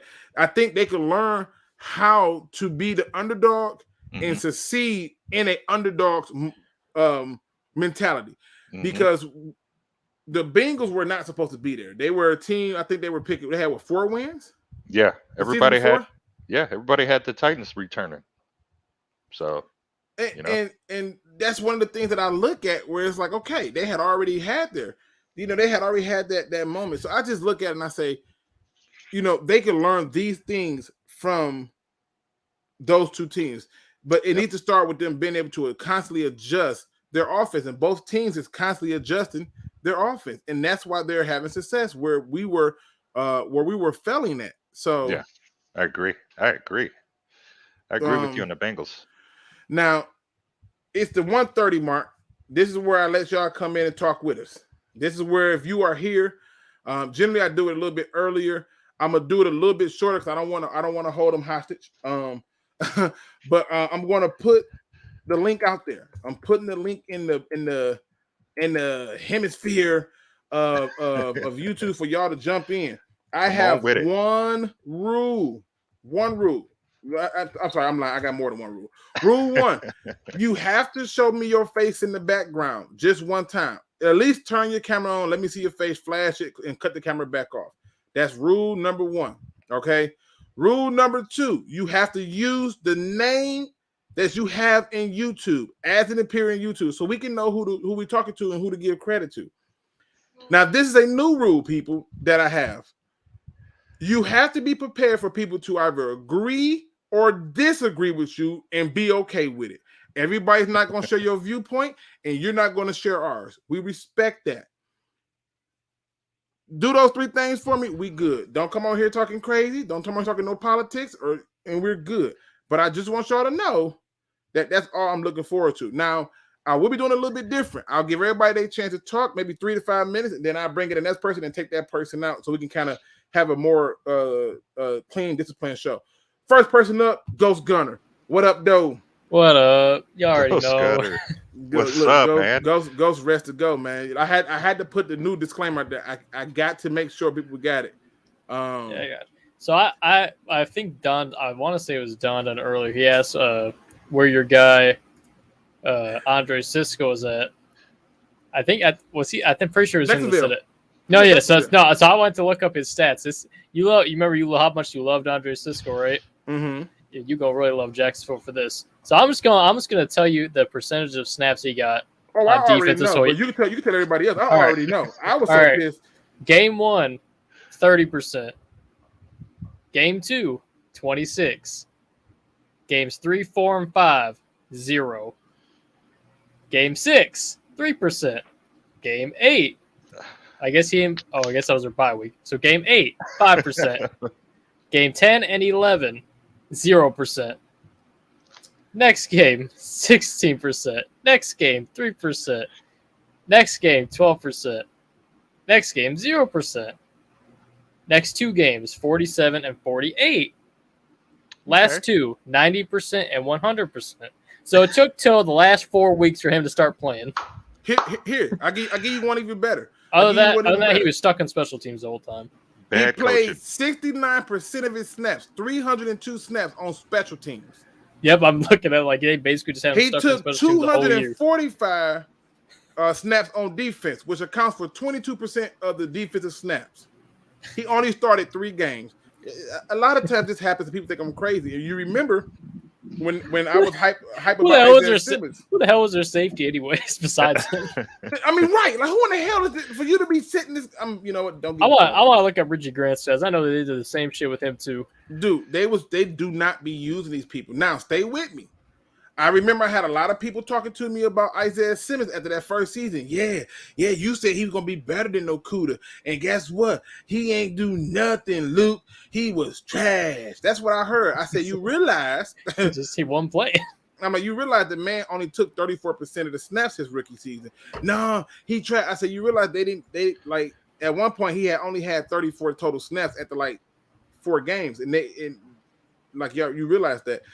Then they finally started him 7 games, which brought him up to 376. Yep. And they took him off of special teams and did it. Now, Yeah. watch this. So, in this first year of his rookie year, they gave that man 376 snaps. That's 34%. To show you a difference and what happens when you actually utilize a player. And he only started 7 games out of 16. 2021 comes in. He starts in all 17 games, takes 1,005 snaps, 92% of the snaps, takes only 81 snaps on special teams, which was 18%. Now, let's talk about the stats.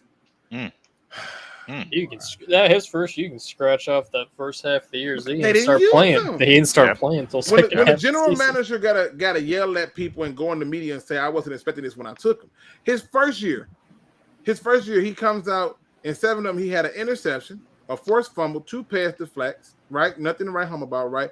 54 total tackles, 4 tackles for a loss, 3 quarterback hits, nothing to write. They finally give him full playing action. Finally said, Yeah. get it. Yeah. The He only gets way you get 105 tackles, yeah. That's the only way you get 1.5 confidence. sacks, Right. four forced fumbles, 7 pass deflects, 1 interception. You get gotta that play. You gotta confidence. play your talent. Exactly. That's the only way they build their confidence. Playing time. That is the best teacher. Playing time. Playing But time. watch somebody show up and bring up Khalil Hodge again. It's gonna come. I know Again. it's gonna come. So I ain't even gonna. Guys like I ain't gonna that. fight There's it. plenty of guys that go undrafted. Some guys. I mean, hell, Kurt Warner was a bagger at a grocery store. Well, Right. let's be real here. Dude, did you know that Charles Haley couldn't even read? Like, bruh, couldn't he said the whole meeting, he in there asleep, confused. Get on the field, just go get the quarterback. Y'all That's stop it. playing with me. That's it. But what else you got for us, man? Like I said, I wanna give everybody their moment to shine. What else you got for us? Like, cause I'm gonna look. Richie Grant's. I'm looking at his is a little bit better, but still not much. He got 8%, then 0.00, then 50%, then 79%, then 4%. I don't know how you go from 79% to 4%. That makes no sense. Then 0%. Keep in mind, he's not hurt. He's playing like on special teams too, like 80% or more. this is 40. That's what we 43, don't understand. 37, These 44. new head coaches. 33, Yeah. 51, then 3, then 30. Like, what are they doing over there? Who's Man. Atlanta? Atlanta had Deron Harmon. Ain't no way you couldn't put Richie Grant in there. all right. Bro, I don't get it, man. Listen, appreciate you, man. I got the moral of the story. If you draft a player, please use them. Okay, Yes. That's Thank what you. that's what we did. They're not afraid to play the young guys. Absolutely. not. They could Yeah, have right, went man. and got some vet corners. They said, nope, we're gonna let Jerry Jacobs and AJ Parker play. Yeah, man. I still trying to figure out Deron Harmon. You're not gonna... You Ghost, love Deron appreciate you Harmon. for coming through, bro. I got somebody in the back waiting. All right. And last time I made him wait, he was ready to put hands on StreamYard. I can't, Oh, you it's know. them. Man. All right. So Ghost please, Gunner, bro, man. please, Appreciate it, bro. man. Thanks, Yeah. bro. My man Don 19 is in the building. Don, What don't, up, don't, though? don't you What dare up, touch. though? Don't you dare touch StreamYard. Precious Man. StreamYard. Talk to him. Listen, StreamYard, I've been having some trouble now. I'm telling you, my anger is getting a little upset. Bro, let me tell you something. Why I was dropping my nephew off at school, right? I slipped on some fucking ice, bro. Excuse my language. Yeah, I landed on my arm. This shit still hurts, bro. Well, it might be broke. man. You might need to go get that checked. You know. Sprains is broken. So, have a hairline but fracture. luckily that you are, doing better, and luckily you cannot swing on StreamYard with that, Oh, that they kind of lucky. injury. Oh yeah, they definitely Okay, lucky. what you got for the show, bro? I wanna go back on the draft. Okay. And I wanna talk about if we do take Kyle Hamilton at 2, what is the expectation like for him to come in? Like how many, like, are y'all looking at stats or are y'all looking at what is people looking at if you draft Kyle Hamilton? Like, do you need I think 10 that's a plus good question. interception? No, I think that's a good question. And the truth is, for me, I'm looking at impact, right? Like, obviously, Ndamukong Suh had 10 sacks and did stuff, right? But before he did that, he sent the message to everybody with the first preseason game, I believe it was, or something like that, where he shows you, like, yeah, I'm going to be violent and you better get used to it. I'm looking for that same type of impact where they're going to have to account for you. And when they don't account for you and they test you, you make them pay. So for me, I'm just looking for impact. I'm not looking for all these gaudy stats. I'm not looking for a whole bunch of interceptions. I'm looking for somebody who makes a quarterback go like, yeah, don't throw it over here. And when he do something, whether it be knock the ball away or put a hit on somebody, to be like, yeah, throw it over here again and see what happened. I'm looking for that. I'm not looking at the stats. Yeah, I kind of agree with Luke there. This guy's 6'4". He's a linebacker. And I don't even want to compare him to Michael Parsons. He's a linebacker playing safety, but he can also play linebacker. You can also put him up in the box. You can also put him up there, and he'll go in there and he'll blitz. He'll play corner. He'll play slot. He'll play like this guy. You can use him damn near anywhere on the field except probably the line. But even then, if he sneaks in the gap somewhere, just know that he's going to hit. I haven't seen him miss too many tackles. You put him in coverage, the guy, even if he doesn't get a pick, I'll take a pass deflection. I'll take a strip. I'll take a, so like he said, we want some immediate in that secondary. Because our secondary is not feared at all. So if we get somebody back there with these coordinators and Pleasant and Aaron Glenn, I think they'll train them up, man. They already know, like, hey, you only need a couple more. Look, I'm gonna give you this little tool. I'm gonna give you this little trick right here. I'm gonna give you this. I'm not expecting too many sacks from him, but we know what we can get out of him if we do line him up in that linebacker position. So yeah, I mean, that's fair. That's fair. Now, let me read this comment really quick, and I'm going to keep going.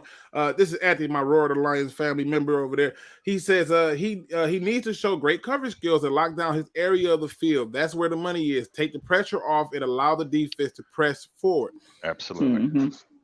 Like I said, I'm not looking for the stats. I'm looking for him to change the intangibles. I want the intangible stuff. I realize that's more of an impact. So what else you got?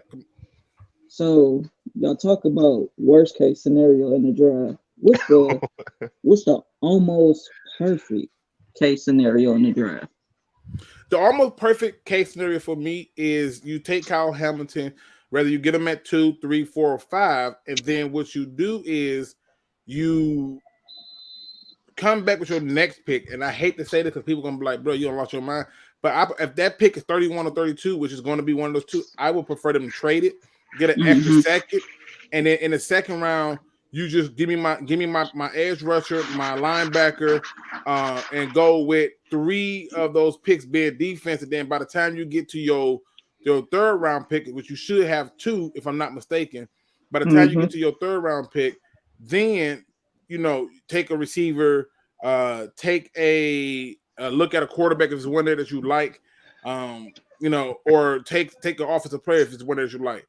But for me, if it was my dream scenario, I'm going defense the whole draft. Yeah, I agree with Luke. This is a very defensive strong draft. There's a lot of players in here who, let's be honest, we were talking about it a couple streams ago. The O-line, there's only 1 or 2. And you have all these defenders. So whether it be, the SEC defensive ends or linebackers, we just know we have a top 5 player in Kyle Hamilton, who just so happens to be a safety. So us with that second pick, we need to not make any mistakes here and go get that secondary help that we need. And then, like you said, build up the defense, plug in holes, plug in depth. Go from there. But at least your secondary has an opportunity to be better than it was last year. At least you're not going to have to worry about that 60-yard bomb and 60-yard field goals because we don't have anybody back there who can't make a play on the ball. I just, like I said earlier with the chat, you guys go look at Kyle Hamilton and tell me you're not impressed. That Florida State game alone, he had made some gnarly plays, and the play wasn't even on his side of the field. He went and made a play. He went over there and inserted himself to go get that, to go make a play, to be that man. So, right. Well, I mean, like I said, it's one of the things where to me you got to make decisions that are smart decisions that line up.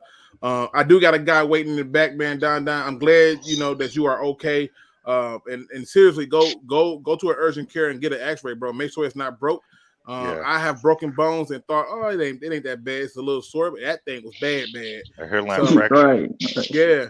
Yeah, So man. definitely going to get that checked out. Keep me posted on what they say, man. Praying that you get a speedy recovery. And Thank you, Don. again, most importantly, you can't swing on StreamYard. So I'm happy. Appreciate y'all, fellas. All right, sir. All right, let me answer this question. I see you in the back, and Mars, just hold tight. Now we have up my man Nick Gunjake. He says, "Do you trust Brad Holmes with who he ends up taking?" I do. I do trust whoever he ends up taking because I think that he has shown he has a neck for it. However, I can still be disappointed in the options. Like, for example, to this day, when the Lions took Brendan Pettigrew, we still talk about who we could have had. We could have had Aaron Donald. We could have had Odell Beckham Jr. And you start to think about these names. Oh, Arnold, he was getting phone calls or something. We could have had these people. But yeah, I trust him. I do trust him. Yeah, I trust him as well because listen, he's a GM now, so he learned quite a bit from his tenure at the Rams, and like you said, last year his draft class, he found some jewels, he found some gems. They were able to plug these guys in right away and get some production out of them, and that only catapulted our coordinators. So now they look like pure geniuses, which they are. But it catapulted them. Now people are like, well, they groomed rookies last year to be an immediate impact. That's somebody we want coaching our guys. Right. So Anthony says his nightmare is taking Stingley. Bro, I'm telling you, you should. I had Rumble. Did I not get off here? I had to take a moment to. I'm like, yeah, dude, I got mad as if it just happened. I was like, nah. The name sounds like something he played for LSU as a cornerback. He had a real good year his first year. Yeah. When they had all those people there, they had all that talent over there, and he was balling with them. But I'm good. The name sounds like something that you should be feared. Oh, he's gonna sting me, but no. Yeah, I'm good. Now my man Nick said Kyle Hamilton, Jermaine Johnson, Braxton Hill. Wait, Kyle Hamilton, Jermaine Johnson. Oh, you said so. First pick Kyle Hamilton, second pick Jermaine Johnson, then Daxton Hill out of Michigan. I like it. So you want two safeties? I think, Nick, get this. I said this 2 weeks ago that I think that they're going to double up and end up with maybe two safeties or two corners or two type of DBs. You did say that. I wouldn't be surprised if that happens. So I can't kill you on it. I really can't kill you on that. So yeah, okay. Because I think Tracy does want to be here. You get this stigma. Everybody's like, oh, he's going to want too much money. Listen, he was a 3rd round draft pick. And the Lions believed in drafting him. So therefore, his home is here. He just had some babies. And he knows what he has in Aubrey Pleasant and Aaron Glenn. And they're like, yo, hey, he likes the fact that he was drafted from Detroit. And now he's like a featured piece of this defense. So I don't think he's going to ask for the sun, moon, and stars. I think he'll just be happy to be here with an organization that wants him. Right. And like you said, he's got something to prove. All these players have been saying that, like, yo, no, I like this program. I love this program. But, if they don't pick me up here, I know it's only business. I can't be mad at them. So I like those picks, Nick. I like those picks, Nick. I like those. All right. Now, I will say this. I do agree with one funky Lion fan that Jermaine Johnson just screams 4-3 DN to me. I think I saw like a few clips with him standing up, and I just feel like he's way more explosive with his hand in the dirt. And right. And the last time they tried that with Romeo Ocore, it really didn't work out really well. And the minute they put him back with his hand in the dirt, he succeeded. Heartbreak Kid Tokyo says, should we double up on wide receiver in the draft? Nope. Probably more than a third of them are going to be undrafted free agents. And then one of the guys that we did have, we let walk. He went over to the Eagles and performed. And so that tells me that finding receivers is not a challenge for real. It's just a formality. So no, I don't think they should double up on receiver at all. We have a lot of picks. We have 10 picks? 10 picks. I wouldn't knock them if they do decide to use. They're not taking 10 players. Rumble, they're not taking 10. Yeah, I know, but if they use a couple of those picks, they're gonna actually be making a smart move if they just, like you said, build the defense first, and then, like you said, free agents. There's gonna be receivers there at the end of the draft. Jesus, so. D. Williams. Thank you, sir. Not Pettigrew, Eric Ebron. Fuck, man, listen. When I tell y'all COVID fog is real, it's real, bro. Yeah, Eric Ebron. Yeah, I that was swear the it's real, bro. North Carolina tight end we were talking about. Don't draft. Bruh.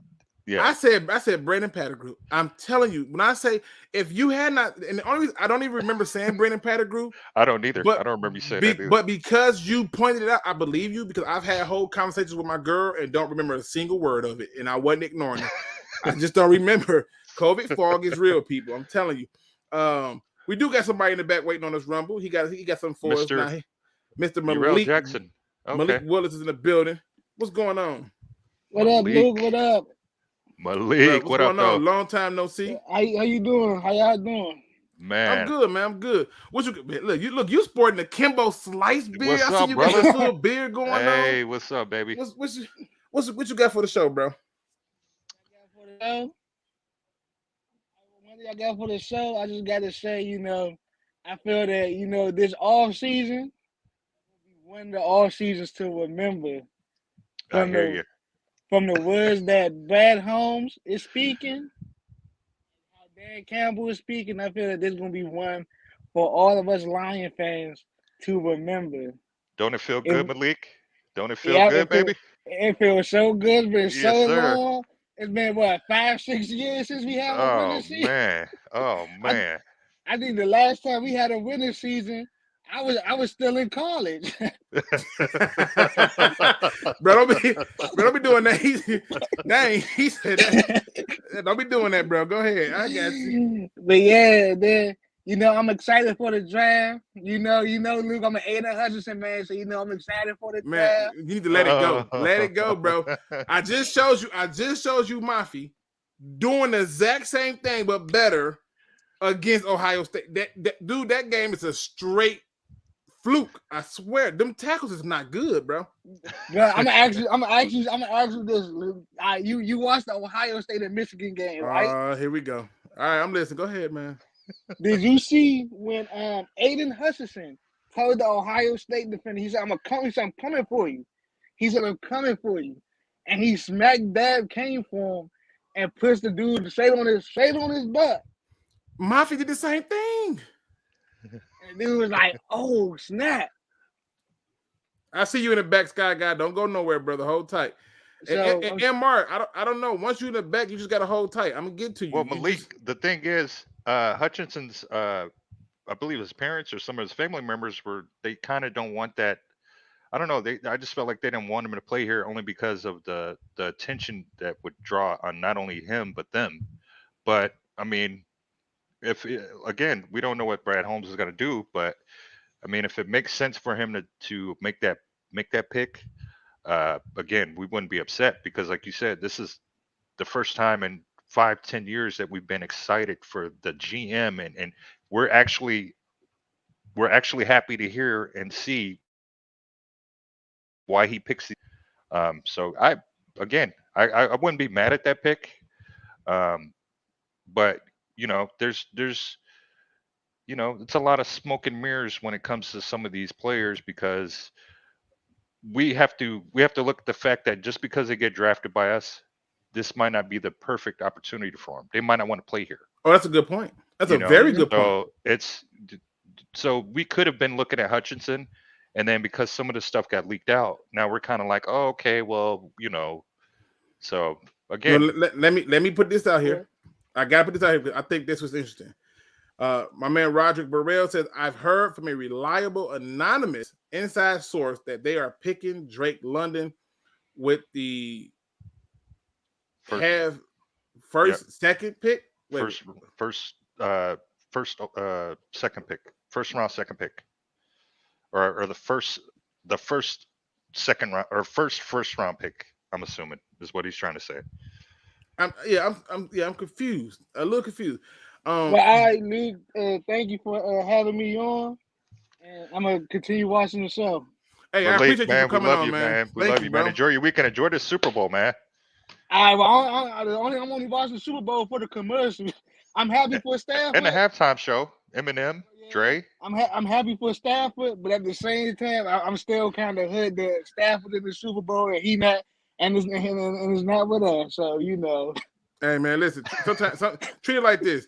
Sometimes it's like that girl that you let slip away. Just know that you got another opportunity coming around the corner. You got a chance at it again, bro. We good. Well, All right, appreciate you, sir. We're gonna bring in our next guest, man. Rumble. We got our next guest, Sky Guy. Sky Guy showed up in the building. What up, though? What up, Luke? What up, Rumble? What Hey, up, man? What's Sky going Guy? on? What you got for us, man? So first of all, I want to touch on, since we were just talking about the Drake London thing. Yep. I'm going to be honest. I don't think Drake London's going to be there with their second first-round pick. I don't because of the injury to the Alabama receiver. Yep. I really think by the time it gets to 32, he's just not going to be there. There's a higher priority on some of the other receivers in the draft now. So that is something to think about. Yeah, I agree with you, Scott. I agree. I think that, to me, I don't think he lasts that long. And then two, it's some teams that's in the top that need a receiver like bad. So yeah, there are. Yeah. So I just I love this because this is dope. Happy for Stafford, but go Bengals. I respect the hell out of that. Yeah. Yeah, go ahead, man. What else you got for us? So I've been thinking about this a lot recently, and I've said since 2019 that I want a safety. I want a top safety. I've said it since 2019, since we traded. You know what? You were the only one with me when I was like, "Can we just get a safety?" Yeah, I said it in 2019, all the way back then, and I think I said I just want that top safety, and they won't do it. They haven't done it since then. And anybody who knows football knows you need somebody back there who's to be feared, because there's some plays that they're not even involved in, but then like you said, if that wide receiver gets beat, now you have a security blanket back there. They're literally called safeties because they are your safety blanket. Yes. Yeah. But yeah, and Kyle Hamilton to me is such a good and such a big talent that I look back at the 2014 draft when at pick 10 we selected Eric Ebron, and then three picks later Aaron Donald went to the at the time St. Louis Rams. He was right there. And even though that wasn't our biggest that's a Jim Caldwell issue, but go ahead. I'm listening. Even though that wasn't necessarily our biggest need at the time, I mean, come on, it's Aaron Donald. Yeah. And I don't want him at the end. Exactly. And I don't want us to do that again with Hamilton, like we've done so many times in the past. So Skyfall, I like how you think that safety is, like you said, it's our last line of defense. So I agree with you there. Keep the deep ball away from them. Exactly. I don't want people throwing 60-yard bombs on us. Especially some of these scrub quarterbacks out of here who were shining on us for years, like your Ryan Fitzpatrick's, your oh my gosh, what was the guys out in Chicago? We were just talking about him. Trubisky, like he didn't throw those passes on anyone but us. Exactly. It's like I'm tired of seeing that. I'm tired of that because anybody can pass on you when you don't have the proper secondary. Yeah. Right. Yep. So I agree with you on that. So yeah, hopefully we have two defensive back guys. So I'm hoping that's where we go. Yeah, I do too. Yeah. And that, like we've said, edge rusher is super deep. Yep. In my opinion, I don't think safety's as deep this year. Exactly. You can't go wrong. There's so many. I think last year was a good year to take safety later if we wanted to. There were a lot of guys in the later rounds last year, but not so much this year. All right, Let me hit on this question really quick before I let you get to your next point. Nick Gunjack says, "I'm new to y'all. I appreciate you for being here. Hopefully you subscribe and like what we're doing. We talk all things Lions. If y'all didn't catch what I did the old WJLB where hip hop lives. I just put where football lives. I thought it'd be a little nod to Detroit that people could pick up on. He says, but what do you guys think of the draft's quarterback? I personally see players that I would be okay with, but I think they would have to be put into a good situation, similar to like a Jimmy Garoppolo. I see that style of quarterbacking. I see two of them that can fit the Jimmy Garoppolo standard. But outside of that, I'm Malik Willis. I'm telling you, it feels like Braxton Miller. I hate Malik Willis so much. It's something. It's just he's too inconsistent. Almost as much as I disliked Trey Lance last year, but not quite so much.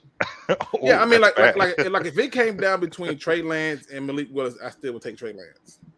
I don't know. I'd have to watch more film on them back to back to know that.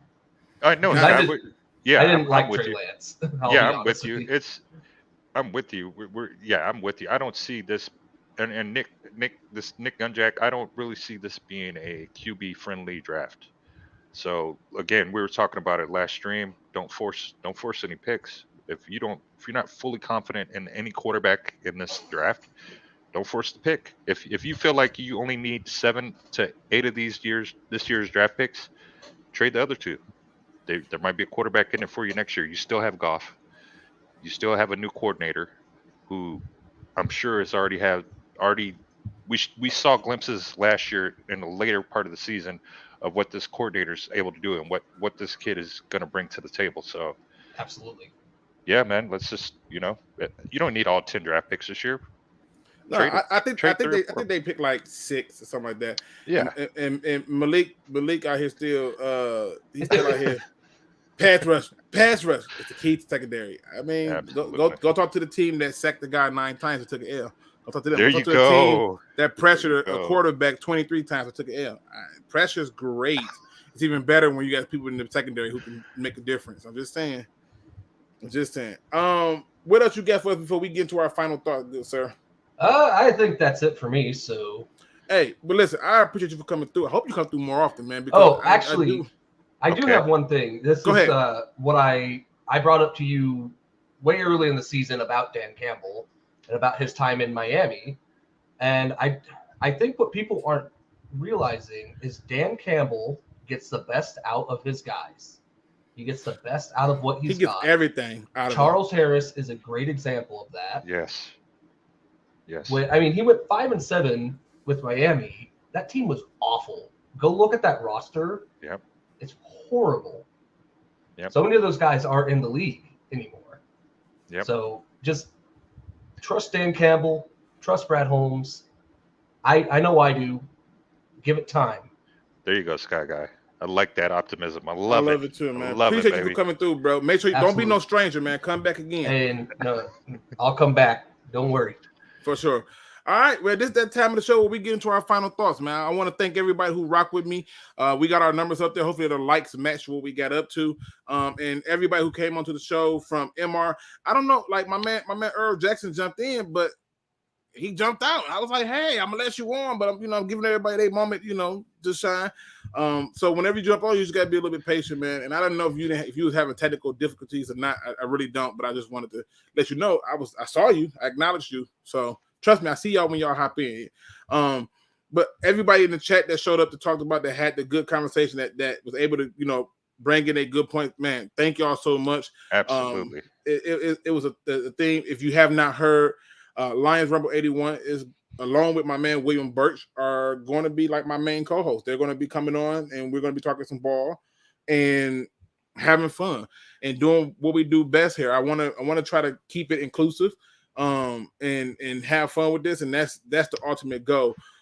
What are your final thoughts for the people, Lions Rumble? Because I can't thank you enough for reaching out and want to be a part of this and getting this thing going. Thank you for allowing me to rock with you. Want to give you your flowers. I appreciate this platform. I appreciate the chat. This is fun. This is like being at a barbershop, and just kicking it with a group of guys who understand the game and who love this team. So I can't thank you enough for that. My final thoughts are, guys, let's just, whether you like Stafford or hate him, let's just enjoy this game, because it's two different teams. Somebody not Brady in the Super Bowl this year. There's somebody not named Mahomes in the Super Bowl this year. So again, you're looking at probably one of the future quarterbacks in this league, and Burrow, and he's made it to the big dance, his second full season. So let's just embrace the game, and embrace. Let's just embrace the off season, because after this, there's no more football, man. Like, So if you're not watching the big game, if you're not watching the big dance, I don't know what you're doing. You don't have a pulse if you're not watching this game, whether you hate Stafford or whether you love him. But again, thank you, Luke G. This has been phenomenal. It's been fun. Chat, you guys have been off the chain, man.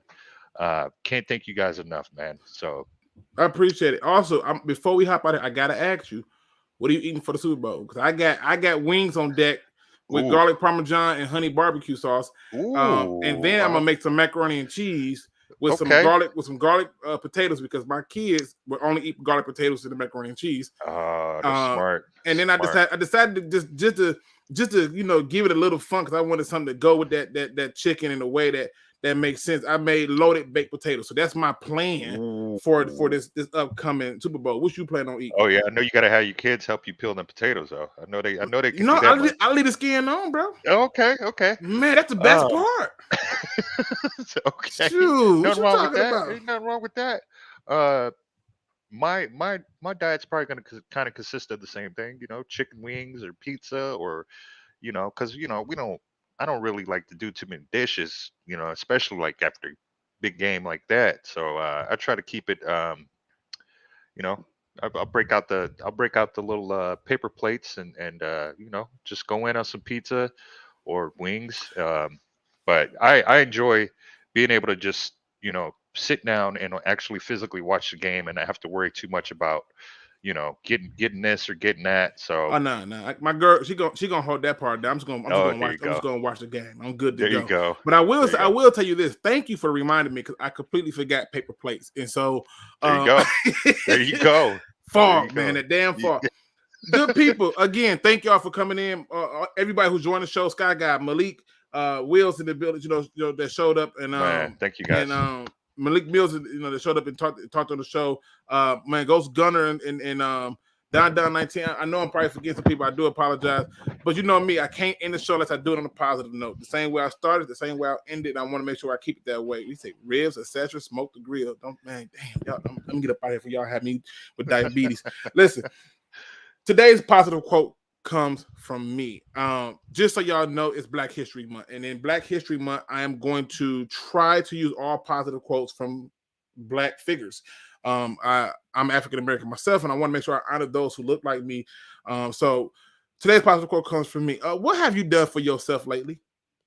Like this is something that I had to ask myself this morning.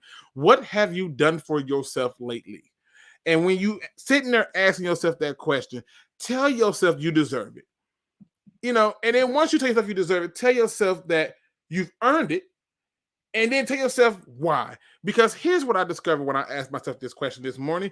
I discovered that it was a harder question than I thought it would ever be. Self-care is important. And it's not just talking about going out, hang with friends, or maybe you decided to go out and get a good meal, or maybe you had a good drink, or you smoked a stogie. It's not just that. It's not just finding those things to do. It's being comfortable in your own skin to simply just be in your own presence. I could not begin to tell you how important it is to self-care yourself, to mentally check yourself, to put yourself in a position to simply just ask yourself, what have I done for myself lately?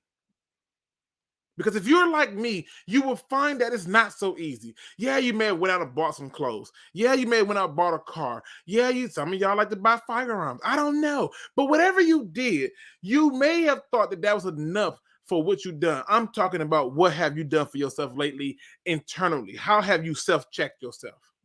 How have you looked at the man in the mirror and self-checked yourself? You have to figure out what have you done for yourself lately. And if the answer is you ain't done enough, then get to it. Get to work. I talked about the story yesterday, and that struggle should be a part of your story. Please do not find yourself in a position where you're finding yourself getting so far gone from who you are that we don't know who you are and can't find you. Please self-check yourself. Please do something for yourself lately. And please make sure that you acknowledge that whatever it is that's bothering you is bothering you, and tell the world.